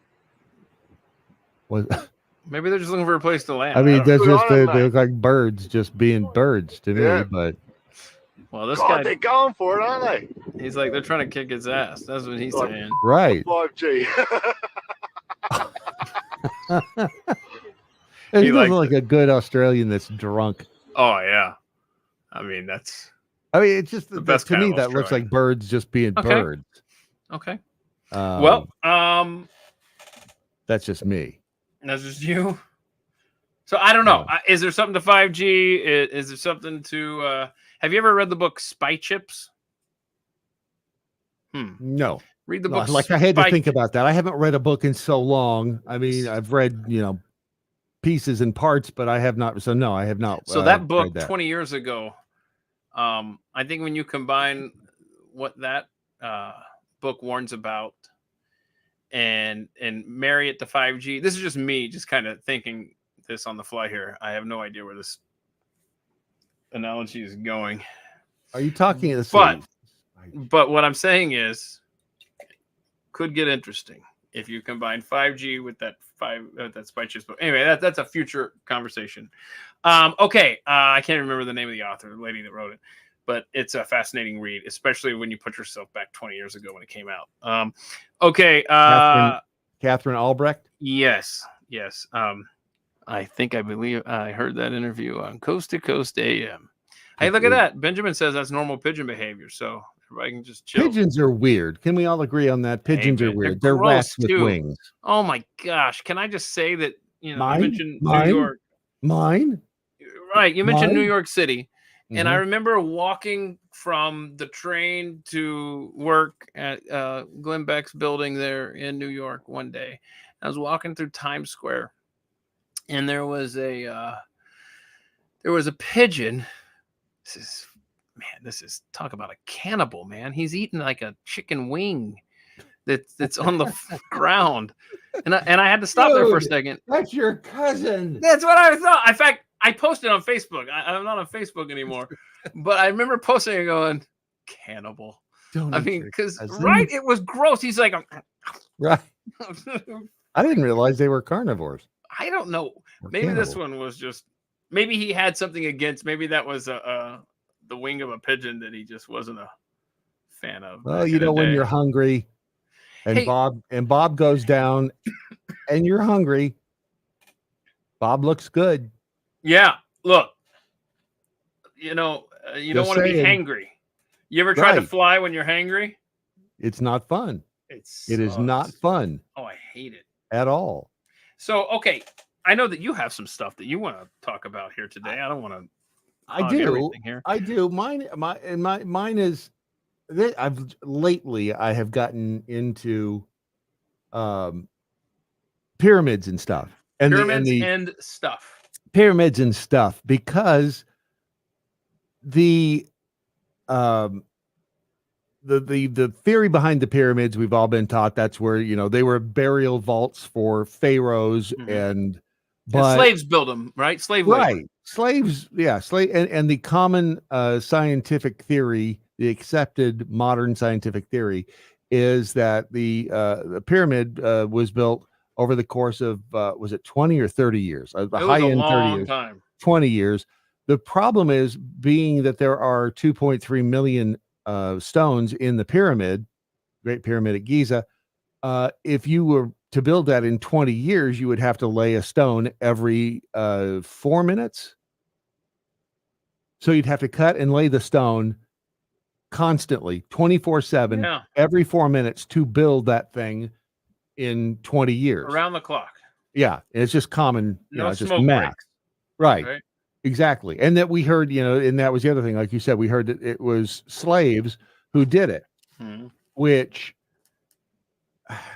there is new research and evidence. They've just started uncovering these settlements around the Great Pyramids that they think are a community where all of these people who worked on the pyramids lived, that they were not, in fact, slaves, that they were doing this as part of a community project. And it was, we're all, we're all pitching in to build a new Dallas Cowboys stadium. It's going to make us all feel really, really great. So it wasn't necessarily a community service right. issue. It was a volunteer. It was just for the fun of it. Right. I mean, but and back when they say the pyramids were built, what, 4,000 years ago, 4 or 5,000, if that's in fact true, there wasn't much else to. I mean, what did you do all day in Egypt? Yeah, I mean, that's true. You I get don't up know. and I think I'll go for a swim.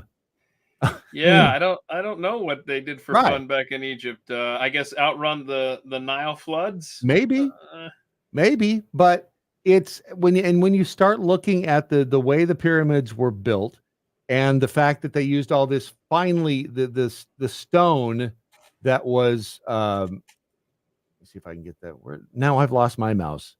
There it is. Why the hell is it? You want me to put that on the screen yet? You tell me when. No, hang on a second. Let me find the what the hell was I looking for? Because it's not, and I know you're going to get to this part of it. It's not the curiosities about the pyramid. It's not just limited to the pyramids. It is far beyond just that. Some of the structures around the world. Right. It is. We have questions about. Unbelievable. It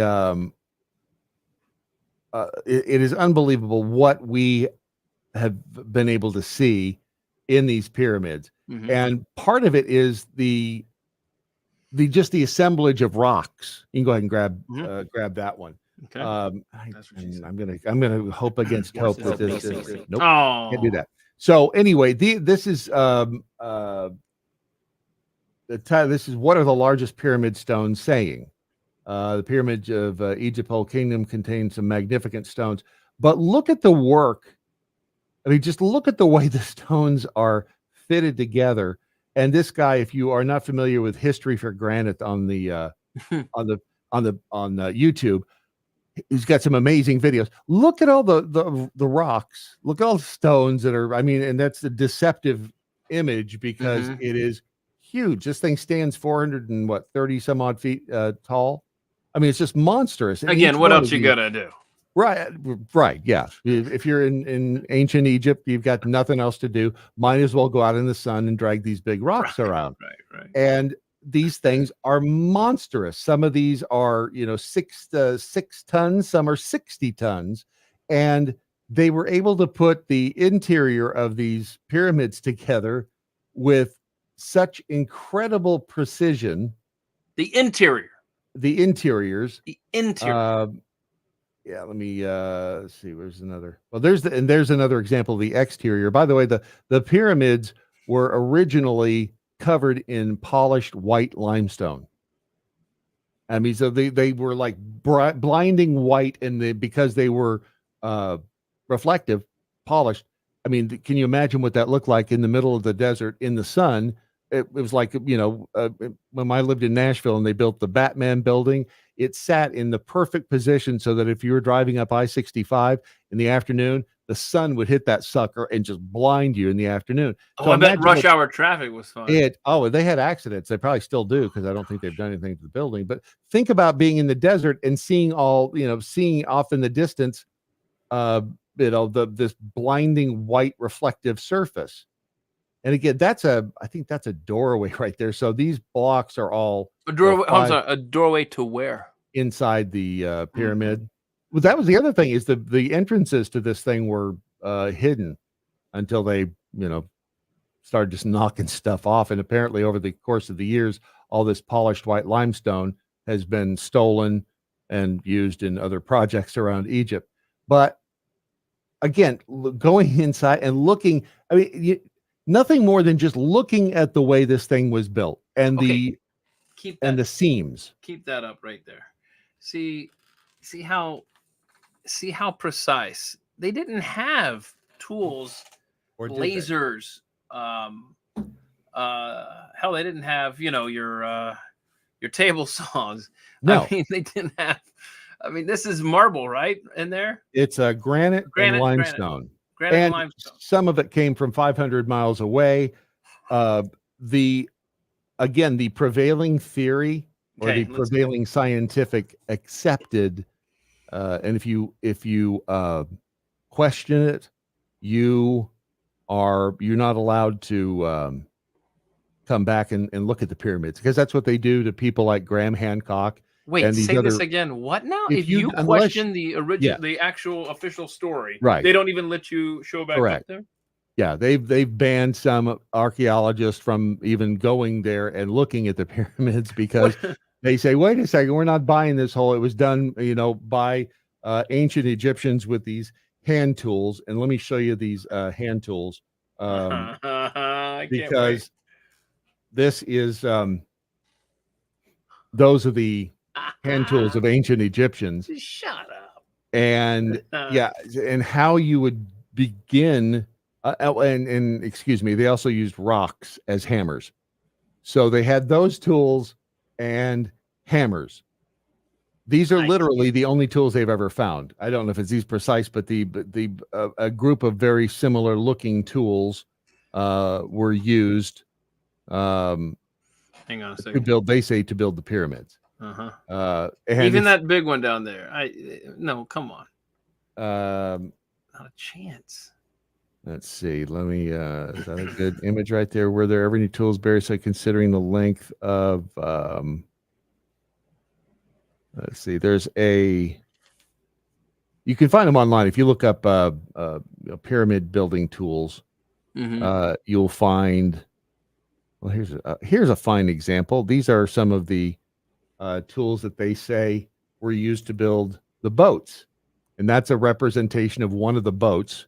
That's a miniature, obviously, but and the boats, they say, were used to carry these 60-ton blocks from 500 miles away, floated down the river, and they got them off in Egypt and at Giza, the plateau there, and picked them up and drug them over to the pyramid and blocked them in place. Hold on, how much did you say the blocks? The 60 tons. I mean, some of these things are monstrous, and there are these get the rock quarries that they have in Egypt, the ancient rock quarries. There's not a chance in hell. I know, it defies. It's like watching Trade Center 7 and saying, well, that's just all that is those were terrorists, and that was started by fires. So this is the rock quarry. I think it's called Aswan, the Aswan quarry in Egypt. So 120,000 pounds. Yeah, these things are the rocks that they put on the boats. Yeah, and I mean, these are monsters. They're huge. But again, most of us haven't seen the pyramids in person. What you just showed inside in the precise cutting, and there you see it. Look at the size of those. Right. That's also represented in rock formations around the world. I know, particularly in South America, there's a place where it's so thin, the spacing between these rocks is so precise and so straight. It's like, come on. Well, and what's the real story here? This is the quarry, one of the quarry at Aswan, and this is what do they call a megalith or a monolith that was never picked up out of the quarry, and the area around it where they had to get down there. That's how much room is around this thing, and it is monstrous. And how did they get it? How did they do that? How did they make that so flat? And they estimate this weighs, I think, 1,200 tons, and that's how they say they built these rocks. I mean, it's just, how do you get a flat surface with these rocks? I'm not saying it was the aliens. I don't know. And one of the theories that makes the most sense to me, and they are, because these are people go, okay, this is how they did it, because we don't think so. And then they have another example of this long saw that's like you see lumberjacks using to cut through a big log. One guy stands on each end, and they drag it across the stone, and in half a day they've gone an inch deep into this stone. It's just crazy. But the other thing is, it wasn't aliens, but who's to say there wasn't a civilization on this planet? Right. Yep. 100,000 years ago, 10, I'll pick your number, that had power tools and, had all this advanced technology, because it would be gone. I mean, it would vanish. I mean, even take everything that we've built here on Earth and give it 500,000 years and it would be gone. I mean, everything that we've built would have turned back into dust. Even the buildings would, the glass would break and be pulverized over the course of the years. All the rock would crumble, or the concrete and stuff like that. All right, so let's say it was an ancient civilization, right? Then, like you said, would the tools, the high-tech tools that they used, wouldn't they be found somewhere? Or what do you think? See, that's why it's got to be aliens. See, because then they would take all their power tools back home to their home planet. Unless, like if there was a dumb alien that maybe left his high power saw here, that would have been right. It was like the Star Trek Prime Directive, though. They couldn't do that because it would have undue influence on the culture. That's right. Development of the culture. Before I erase my little whiteboard here, we're in agreement, everybody, right? That it's Barfly. It's not Barfly. We're going with option 2. It should be Barfly. It should just be one word, right? So Barfly. Who is Titty Kitty? Where did my mouse go, man? Hang on. Queen Bee says maybe it was Titty Kitty. What is Titty Kitty? I don't know. Okay. Barfly. Okay, so let's rank these real quick. Okay. Do you have something else that you wanted to explore besides the pyramids? You got anything else? Well, and just the overall,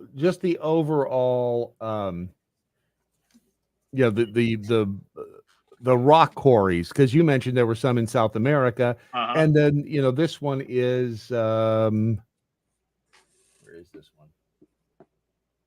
Fortress of Hike. Who hasn't been to the Fortress of Hike, right? I mean, I love the Fortress of Hike. It's so amazingly amazing. But and there's one of these quarry looking places in Utah where there are all these blocks that are still sitting in the ground, but perfectly carved. Yeah, that's what I was referring to. I think it's that. Is that like Chile or something? This dude. There's something in Chile. Here, this dude right here. Oh, Utah, huh? Ancient Structure Unleashed. Yeah, and it's all these rocks that are they're laying there they look like they're cut perfectly. Well, that's just a natural formation. Oh, that's right. Yeah. And the trouble is that's not the kind of rock that does that in perfect lines. Mm-hmm. And just lays there. Maybe it was giants. I mean, somebody in the chat mentioned the Nephilim. Mm-hmm. I mean, and maybe it would be easy to build the pyramids that big if you had people who were like 50 feet tall and could building Legos and go boom, boom, boom, boom. Where do you need that rock? Yeah, sure. I mean, they could do that, right? Yeah. No. Okay.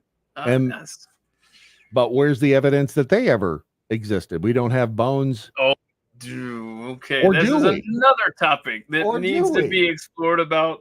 I was reading something just a few weeks ago about giant bones that either the Smithsonian was required to get rid of, or something. And I've seen some fascinating stuff about giant bones unearthed in the American West.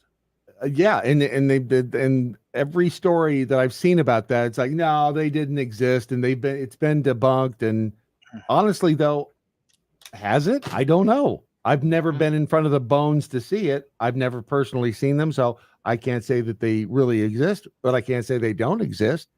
And it comes down to trust. And who do you trust? Because I don't trust anything. No one. Okay. Anyone. Anything else that's been bugging you lately that you want to talk about? Those are the mysteries that I've been. Yeah, I like it. I like it a lot.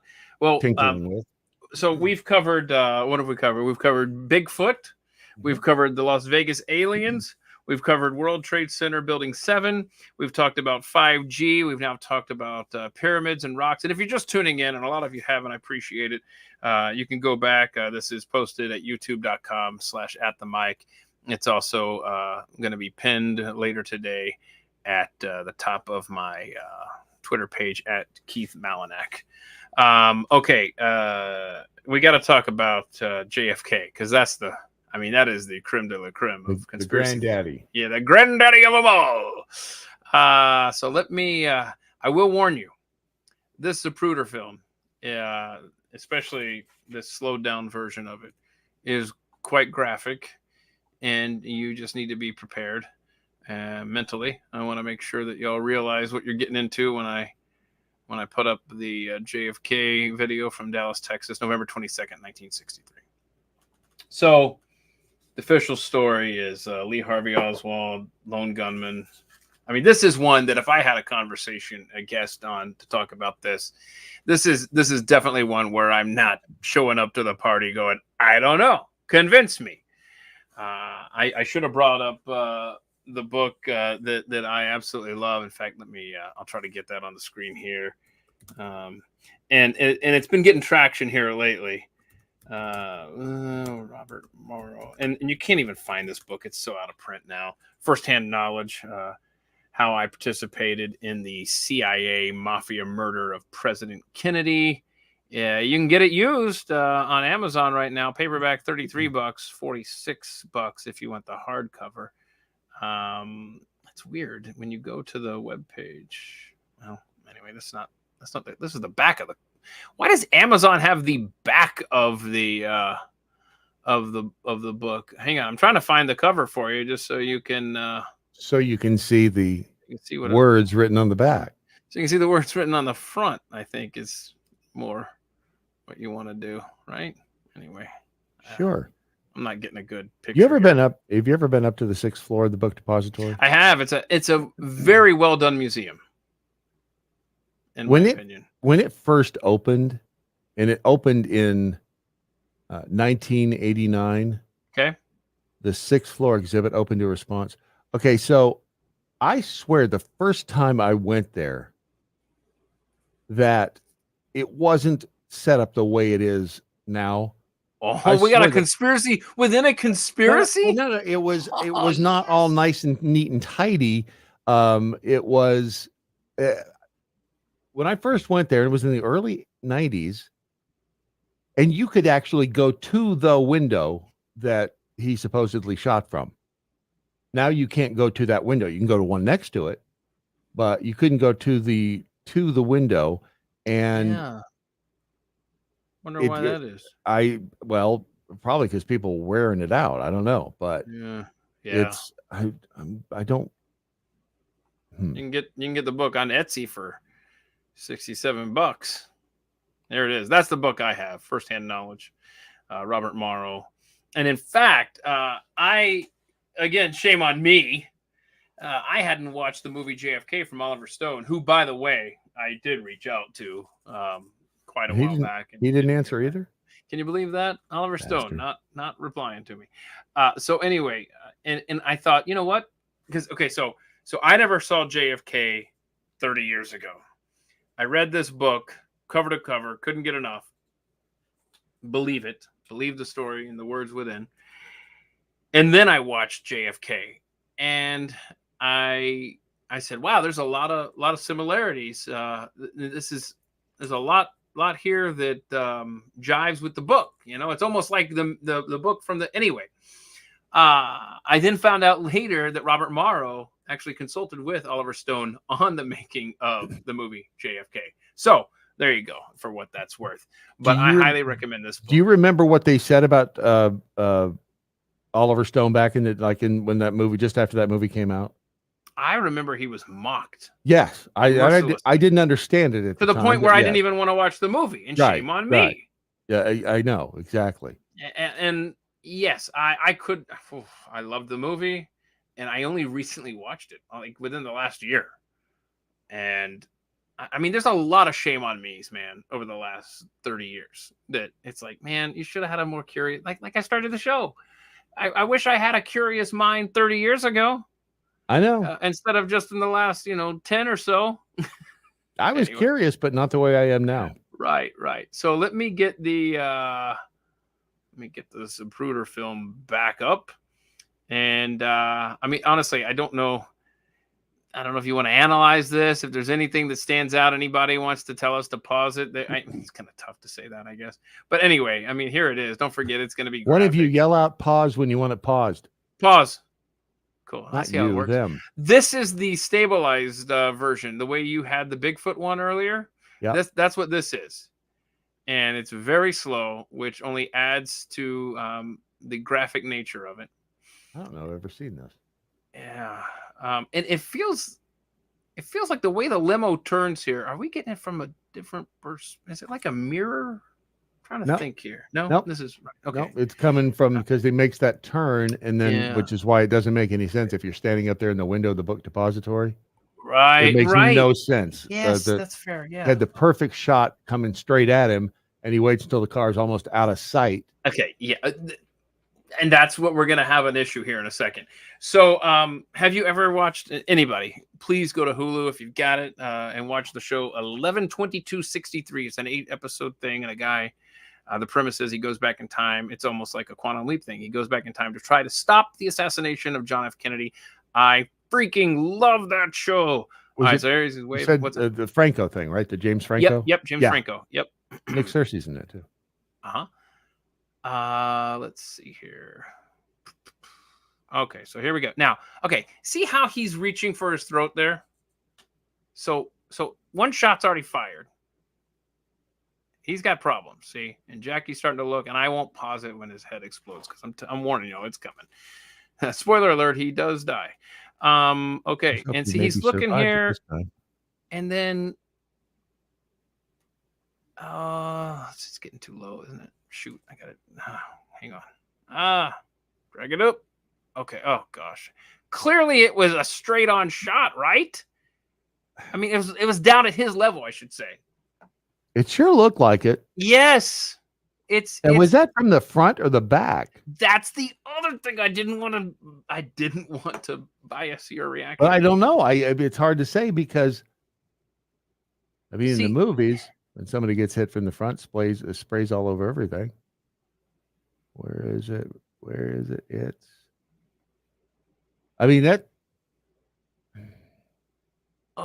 It's like it's even with him, man.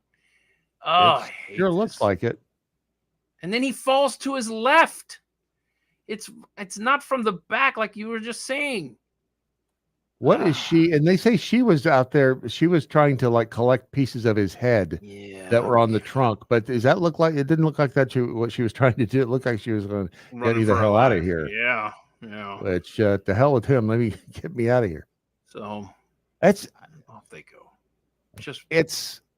And so the United States of America died that day. I mean that's when, as Ron Paul has clearly stated, that's when the deep state took over. That's when the coup that took over America began. We've been living in a different country since November 22nd, 1963. That I can't argue with that. The math checks out, does it not? Can't argue with it because if they're willing to do that, if it was not Lee Harvey Oswald. Yeah. Oh, sorry. Go ahead. I was just going to say, if it wasn't Lee Harvey Oswald, if it was in fact an effort between the CIA and the mob and I don't know, Cuba and whoever else, then if they're willing to do that to that president at that time, then they're willing and capable of doing just about anything to anybody. And they had their reasons. Terrible ones. But if you want to borrow that book, man, let me know. I know where you live. I can bring it to you. So I want to drive by and throw it at the door. No, you got to protect that book with your life. I don't even want that cat near it. No. So hold on a second. There was somebody had a good comment here. Oh yes, I've seen this too recently. The new theory is this driver was second shooter. Okay, very good. So let's start this. Sorry. Oh no. You see what's I'd also. So let's look at just don't look at Kennedy. It's difficult, but let's just look at the driver because he does turn and it's like, so he knows. So look at that guy. See, okay. Can you see that's Connolly. No, not Connolly in the passenger seat right there. See how he turns around. So he's got that. Now we're watching for the driver. Okay. So the driver, let's watch the driver. Why is it so low? Why would the driver though? I don't mean, know. he's got I've heard people that too. sitting around him. Yeah, It's I kind know. of hard to Yeah, turn and there's around and glass right shoot there, isn't somebody. there? There's glass in there. It's hard to But say. you know what though? There was actually there's even another theory that I read about that the Secret Service guy shot him Uh-huh. on I've seen that one accident. too. Yes, I've seen that Right one there. too. See, he's climbing there. I don't know if Yeah. that's the Secret Service. I think it is. Yeah, there's one of them. There are a couple others behind it. But those people standing on the other side Well, of the you would see grass gun with smoke, right? cameras, you'd think. You'd see. What I'm happened just to the right now. I'm film of watching the those other Secret Service people? guy in the back, just for everybody's edification here. He's jumping on. Where's his gun? His left hand. I'm just watching the guy get on the car. I don't know. He's lucky. If that is what happened, he's lucky Jackie didn't get shot too. I don't know. So what you'd have to do is you'd have to go and look at the moment Kennedy gets shot, and I can't see the Secret Service guy. But see those people over there with cameras? Uh-huh. What happened to all that film? It's interesting.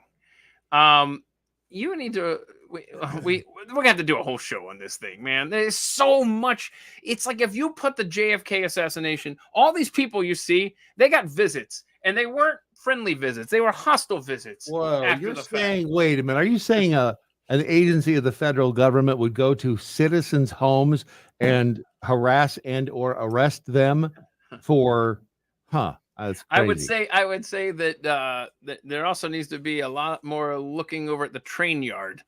I've seen that there too. Area. And one guy said he left the bullet casing there on the fence. And bit it first. And I love how the magic bullet is so clean and pristine and sitting on Connolly's stretcher. Okay, so let's do this. Let's do this here real quick. Let me kill that right there. I did not mean to use that word. Sorry, John F. Kennedy. Yeah.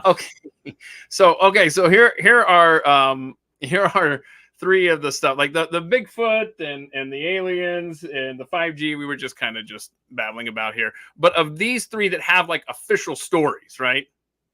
Okay, you got to rank these. Which official story do you believe? You got to rank these 1, 2, 3. Audience, you feel free to participate, please. That's a good one. Because you're right. They all have bullshit as the as the official story.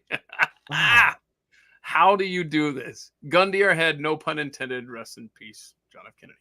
So if you have to rank these, Bradley Staggs, which official narrative?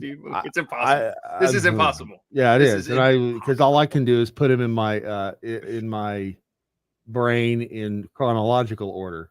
So pyramids, JFK, 9/11, 7. This 9/11 is you got to go Twin Towers 7. So you got to put that as 9/11 encompasses. I mean, there's a lot World Trade Center is encompassed in 9/11. Mm-hmm. The events within 9/11 are Trade Center 7, Twin Towers, Pentagon, and Shanksville. Yeah. And so is this the order? If you had to, gun to your head, if you were going to believe the official narrative, you'd believe the 9/11 narrative first, pyramids, slaves built them second, and JFK. I'm sorry, CIA. What are you doing? There's not a chance in hell Lee Harvey Oswald was. No. I don't think he even shot one bullet, quite frankly. But whatever. Ben says we need to see the Staggs and Malinak shirtless to get the real monies. Oh crap! My shirt is stuck. It won't come off. Damn it! How about yours? Mine it's glued to me. Is it glued? Okay, very good. It's just sticky. I don't know if it's glue or not. Let's see here. Oh, look at this. So I got a little bit of a curveball. Deb more likely to believe JFK than the pyramids story. Let's see. Oh, Tom's got one. Tom's opposite order. He believes the JFK story above the narrative. We'll say. I'm not saying you believe it. I'm saying you're more apt to believe it than the pyramids and then 9/11. Interesting. Anybody else got? Oh, here we go. Pyramids. Hey, Seed RV, what's a pyramid? Okay. Oh my goodness. Anything else that you want to talk about? So all of these things we've discussed, if you have a good guess that, I don't know, returns emails or checks their DMs or has a working phone number, Why do you Tell look them at to why do you look at me when contact you me. say all those things? It's My almost like, DMs are open. I'm looking at the camera. I'm looking at the slide people. in. Slide in. Slide in my DMs. Slide in my DMs. With some dirty JFK CIA talk, please. Yeah. Oh, yeah. So, yeah, I just, oh, look at Tom. Tom, man, God bless you. I hope so. Let me know. Let me know how that works out. Nice. Because they've got a place right here at the Mike Deep Dive. Thursday afternoons, we do it at 2 p.m. Eastern. And we just ask questions and we just try to learn stuff. If you missed any of today's program, I hope you'll go back and watch it. It's available at youtube.com/@themike. Also pinned to the top here shortly at Keith Malinak on Twitter. I have to repeat both because I have no idea where you're watching this. And I just want you to know they're available at both places. It's a mystery. Now, my day job, I produce Pack Ray Unleashed weekday mornings at 7 a.m. Eastern on The Blaze. You can go to blazetv.com, use promo code PATOriginals for $30 off over there. And then, of course, Brad Staggs. Hang on a second. Let me get this banner. Remember this banner? I got to find it here. I keep losing your banner. Shame on me. All right. I keep losing my pants. There we go. TheDailyMojo.com. Yep. That's where you can find him. I mean, he's all over the place. Look at his Twitter handle. It's all over the place. Real Brad Staggs. Needs to be posting some more Doc Kitty pictures, in my opinion. I know. I've spread myself too thin lately. I didn't know where that sentence was ending. I'm glad it ended the way it did. I've spread myself far and wide, and I need to. As a matter of fact, I'm getting ready to. Ed Bishop will be very happy to know I'm getting very close to finishing his project, which is what I'm going to go out there and work on here shortly. Oh, how cool! Yeah. All right. So, I need to learn. Ed and I are lovers. I mean, we've known each other. I'm sorry. What was this? We got breaking news here. We just know. I gotta get Ed. You know what? I gotta get Ed on this show. Okay. So I've had a voice crush on him for years. Don't you love his voice? Yeah. Well, we could continue. Yes, but I love Doc's voice. I loved Doc's voice before I met him. I'll just sit back here and let you talk about your man crushes for the next however long we want to keep this going. Oh, yeah. I want to let everybody know tomorrow we're doing the Friday live stream at 2 p.m. Eastern. Every Thursday and Friday, 2 p.m. Eastern. This is the place to be. Carol Roth and Daniela Pensack will be my guests. We'll have some fun, watch some animal videos together. So just so you know, looking ahead on the Thursday live stream, let's see if I can do this from memory because, like I said, I left my cheat sheet. I kind of have it written down here. Hang on a second. Let's see if I can. Now, where the hell are my glasses? So a week from today, we're going to talk about FBI corruption. I can't wait. That will probably be a 24-hour-long show. Talking about that with FBI whistleblower Steve Friend. And then a week after that, on July 25th, we're going to do Election Fraud Part 2. If you haven't seen Part 1 with Jovan Pulitzer, that was a 3.5 hour at the mic. So look for that on the deep dive playlist over on YouTube. Benjamin Flensborg, who's been active and always is, thank you so much over in the chat. He will be my guest on August 1st. We're going to talk about old world folklore. Oh, yeah. Get ready to be creeped out. August 8th, Daguerre Bear is going to make his presentation on the central bank digital currency. A lot has happened in the world since we were originally going to do that show. And he'll be here on August 8th to tell us how close we are to having a cashless society. It's not good.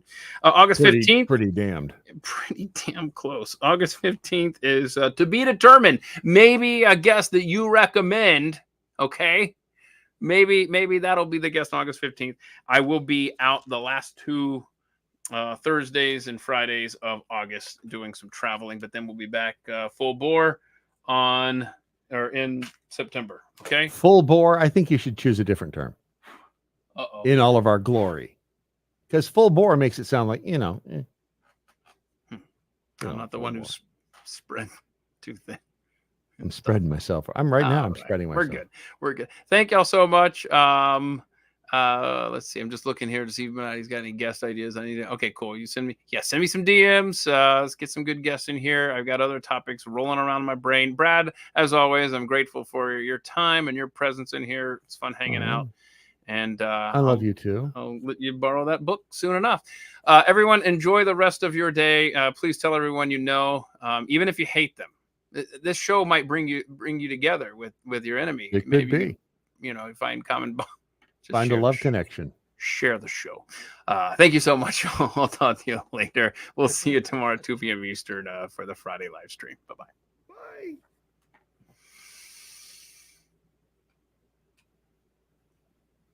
Good grief.